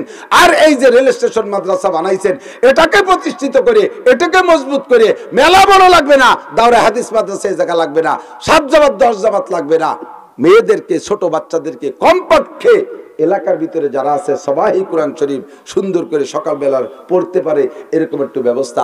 ওই যে মসজিদের মক্তব যে পড়ায় না, ওই মক্তবের পড়ায় যে কোরআন শরীফ শুদ্ধ হয় না। কারণ ইমাম সাহেবের বেতন হলো 4000 টাকা আর 6-7 চাইল, ওতে সে পড়াবে 1 ঘন্টা, এরপরে তার যাতে বিড়ি ইদার লাগাতে আরো কত কাম কাজ আছে। কাজেই ওই 1 ঘন্টায় 60-70 জন ছেলে মেয়ের অত ভালোই ভোলানো যায় না। আর ওই দুশ্চিন্তে যে 6000 টাকা দিয়ে কি হবে না, এই চিন্তে সবসময় জীবিতই তালে তাই রোগাকুড়োর মতো ঘন্টা ঘুরে গেলে ছুটি ছুটি ছুটি ছুটি ছুটি। যে ভাই এগুলো 7-8 বছর ভর্তি হয়ে গেছে, যাকে বিয়ের প্রস্তাব আসছে, এই সময় তাদেরকে কোরআন শরীফ ধরায় দেয়, কিচ্ছু পারে না। এই কোরআন শরীফ মক্তবেতে হবে না, এর জন্য মাদ্রাসা লাগবে, এর জন্য মাদ্রাসা লাগে। সদস্যবুজুর রহমাতুল্লাহ বলতেন, আরে বড় মাদ্রাসা বেশি দরকার নাই, বড় মাদ্রাসা জেলায় জেলায় 1টা 2টি হলেই চলবে, তবে প্রত্যেকটা মহল্লায় আদর্শ মক্তব থাকতে হবে। আদর্শ মক্তব মানে যে মক্তবের থেকে ছেলে মেয়ে সালাম শেখে, কালাম শেখে, কথা বলা শেখে, ভদ্রতা শেখে, নামাজ শেখে, নামাজের 60টি মাসআলা শেখে, মেয়েরা পর্দা শেখে। ছোটবেলা থেকে দেখবেন মহিলা মাদ্রাসায়, আপনাদের চন্দ্রদিকে গেলে মহিলা মাদ্রাসায় ছোট্ট মেয়েরা যায়, ছোট মেয়েরা বোরকা পরলে, বড়রা পরলে তো আসলেই সুন্দর লাগে, আর ছোট মেয়েরা বোরকা পরে মুখ খোলা রাখে, ওরা হেঁটে আসে কেমন যেন পেঙ্গুইন পাখি হেঁটে আসতেছে। এত যে ভালো লাগে, এত যে ভালো লাগে। এই আদর্শ শিক্ষা দেওয়ার মতো অন্য কোন প্রতিষ্ঠান নাই। স্কুল কলেজে নারীদের নারীত্বের শিক্ষা বন্ধ হয়ে গেছে, স্কুল কলেজে নারীদের নারী যোগ্যতার শিক্ষা বন্ধ হয়ে গেছে। কোন স্কুল কলেজে শিক্ষা দেয় না যে শ্বশুরের এইভাবে খেদমত করতে হবে, শাশুড়ির এইভাবে খেদমত করতে হবে, নালাই দিয়ে এইভাবে ভাত রান্তি হয়, তারপরে পাতা লুই নিয়ে এইভাবে জাল দিতে হয়, এরপরে খেতা কাপড় এইভাবে ধুতি হয়, এইভাবে জামাই আসলে যত্ন করতে হয়, স্বামীর পাও চিবিয়ে দিতে হয়, স্বামী ডাঙ্গাতে আসলে মাথা চিবিয়ে দিতে হয়, তাল ভাই দিয়ে বাতাস দিতে হয়। হাই স্কুলে শিখায় স্বামী যেখানে পারে সেখানে মাঠ মারায় বেড়াবে, তুমি তোমার কামাই করে খাবা, এর যোগ্যতা তোমাকে নিতে হবে। তুমিও যেমন একজন মানুষ, সে যে প্যান্ট শার্ট টাই কোট পরে, তুমি মহিলা হয়েছে তাতে করে তুমিও প্যান্ট শার্ট টাই কোট পরবা। সবসময় মাথায় কাপড় বেঁধে রাখা যায়, বললো বিগত পাগড়ি বেঁধে মাথার কাপড় খুলে দিয়ে বুক ফুলে ঘুরে বেড়াবা, তুমিও মানুষ সেও মানুষ। হ্যাঁ, সব মহিলাদেরকে পুরুষত্ব শিক্ষা দেয় জেনারেল প্রতিষ্ঠানে, আর মাদ্রাসায় একমাত্র নারীদের নারীত্ব শিক্ষা দেয়। তুমি আদর্শ মা হবা, তুমি একটা আব্দুল ওহাব দিবা, তুমি একটা আব্দুল্লাহ মৌলানা দিবা, তুমি একটা শামসুল হক দিবা, তুমি একটা বঙ্গবন্ধু দিবা, তুমি একটা জিয়াউর রহমান দিবা, তুমি একটা ভালো সন্তান দিবা, তুমি একটা ডিআইজি হাবিব দিবা, তুমি একটা এডিশনাল ডিআইজি শিমুল দিবা, তুমি হাফেজ দিবা, মৌলানা দিবা। এই কারখানা মেয়েরা, এরা ডাইস, এরা শ্বাস, এ যত সুন্দর হবে সন্তান তত ভালো হবে। কথা বলুন ঠিক কি ঠিক না? বাংলাদেশে যত বড় নেতা বলেন আর যত বড় জেনারেল অফিসার বলেন, এদের গোড়া খুঁজে দেখেন এদের মারা ভালো। আর ইদানিং কালে যে ল্যাংটা মা পয়দা হচ্ছে, আরে কি কব, সমালোচনা করতে গেলে মেলা হয়ে যায়। তার বড় সাইডে না কইতে একটু পারতেছি না। এই জামানায় এই যে 14ই ফেব্রুয়ারি আসতে চাল্লাই বাসালি ভ্যালেন্টাইন ডে, এর নাম কি? Valentine day. ভ্যালেন্টাইন ডে মানে ভালোবাসা দিবস না লক্ষ্মী। তোমরা জেনারেল ফলো, আমি ইংরেজিতে আলিফও জানি না, কাজেই তোমাকে সাথে আমি এ নিয়ে লড়াপেটা করতে পারবো, তবে এই বিষয়টা নিয়ে আমি পারবো। ভ্যালেন্টাইন মানে ভালোবাসা নয়, ভালোবাসার ইংরেজি হলো লাভ। জীবন ভরে আই লাভ, আর এখানকার ভ্যালেন্টাইন কাউকে। এই ভ্যালেন্টাইন ভালোবাসা দিবস না, ভ্যালেন্টাইন হলো খ্রিস্টান এক পাদ্রির নাম। ও ছিল আন্তর্জাতিক খ্যাতি সম্পন্ন লুচ্চ, আকাম করে লুচ্ছবি করে ধরা পড়ে গেছে জেলে। জেলে যাওয়ার পরে জেলখানায় যাই এক মহিলারে দর্শন করছে, শেষে দিয়েছে ওরে ফাঁসি দিচ্ছে আবার এই 14ই ফেব্রুয়ারি। সেই উপলক্ষে যত দুশ্চরিত্র চরিত্রহীন লুচ্চ আছে, সমস্ত লুচ্চরা এই 14ই ফেব্রুয়ারি ভ্যালেন্টাইন ডে পালন করে।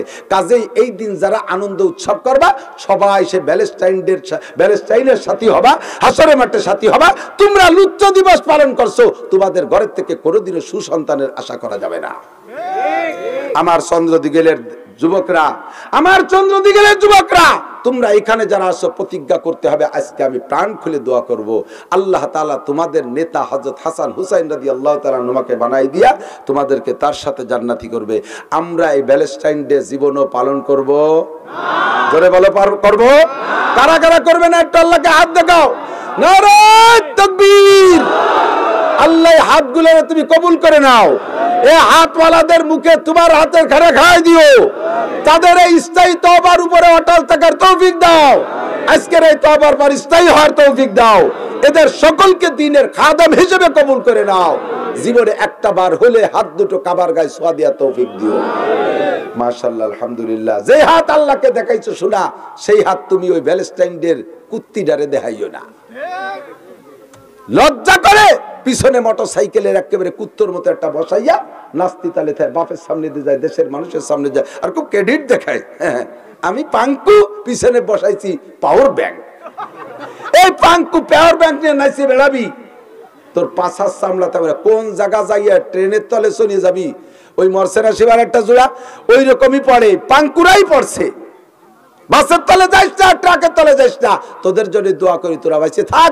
ডিআইজি হাবিব সাহেব আর 100 বছরের মাথায় থাকবে না, তার আগেই চলে যাবে। ওই জায়গার লোক লাগবে, তোরা বড় হইয়া ডিআইজি হাবিব হ। এই শাহজাহান বিয়ে থাকবে না, তোরা বড় হ। মাওলানা জুবায়ের থাকবে না, তোরা বড় হয়ে আলেম হ।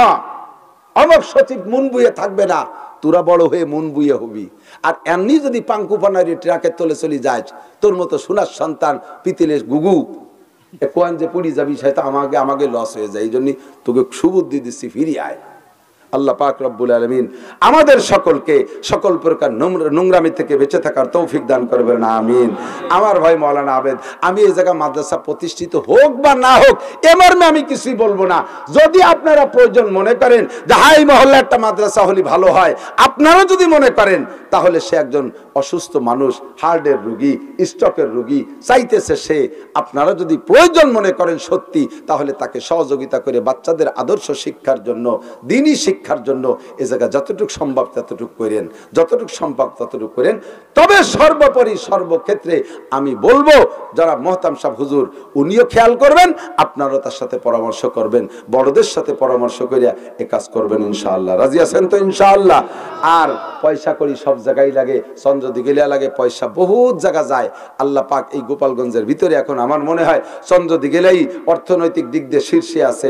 আপনারা অধিকাংশ মানুষ স্বাবলম্বী, 400-500 ব্যাংকার আছেন, 250-300 পুলিশ আছেন, সেনাবাহিনীতে আছেন, আরো বিভিন্নভাবে আছেন, বিদেশে ইটালি, ফ্রান্স, অস্ট্রেলিয়া আমারে ফোন দেয়। সারা চন্দ্রদিঘিলে যারা বহির্বিশ্বে থাকে, ওই আমেরিকা, ইটালি, ফ্রান্স যারা আছে, সবাই আমার সাথে রাত্রে গল্প হয়, গভীর রাত্রে। আমি চিনি আপনারা এখন স্বাবলম্বী অর্থনৈতিক দিক দিয়ে। আমার সুলতানশী গ্রামের নাম তো সবাই জানেন কত দুর্বার নাম, এই খালি বাহার আছে, সুলতান শাহী, রাজার রাজা, ভৈরীর ভাষা। আমি 1 লক্ষ টাকা চাইলে সুলতান শাহী দিয়ার একটা মানুষও নাই। আমি সেদিন মাহফিলের মধ্যে নিজের মাদ্রাসায় কইছি, বাইরে যে বদনাম করে বেড়াচ্ছে তারা। আমার ওই যে দিগেলের কারি সাহেব, আমার ওইনাতে আবুল হাসান, শুনি দেখেন, মাদ্রাসার যদি বড় ডোনার থাকি তাহলে আমিই আছি। অহংকারের জন্য বলছেন, রিয়াজ জন্য বলছেন, গরিব যে আমরা গোষ্ঠী শুধু তাই করার জন্য বলছি। তা আমার মতো মৌলবী যদি বড় ডোনার কি হয় তালি কর। মাসে 3 টন চাউল লাগে পুরুষ শাখায়, 2 টন লাগে মহিলা শাখায়, 5 টন চাউল, 1 টন আলু, আধা টন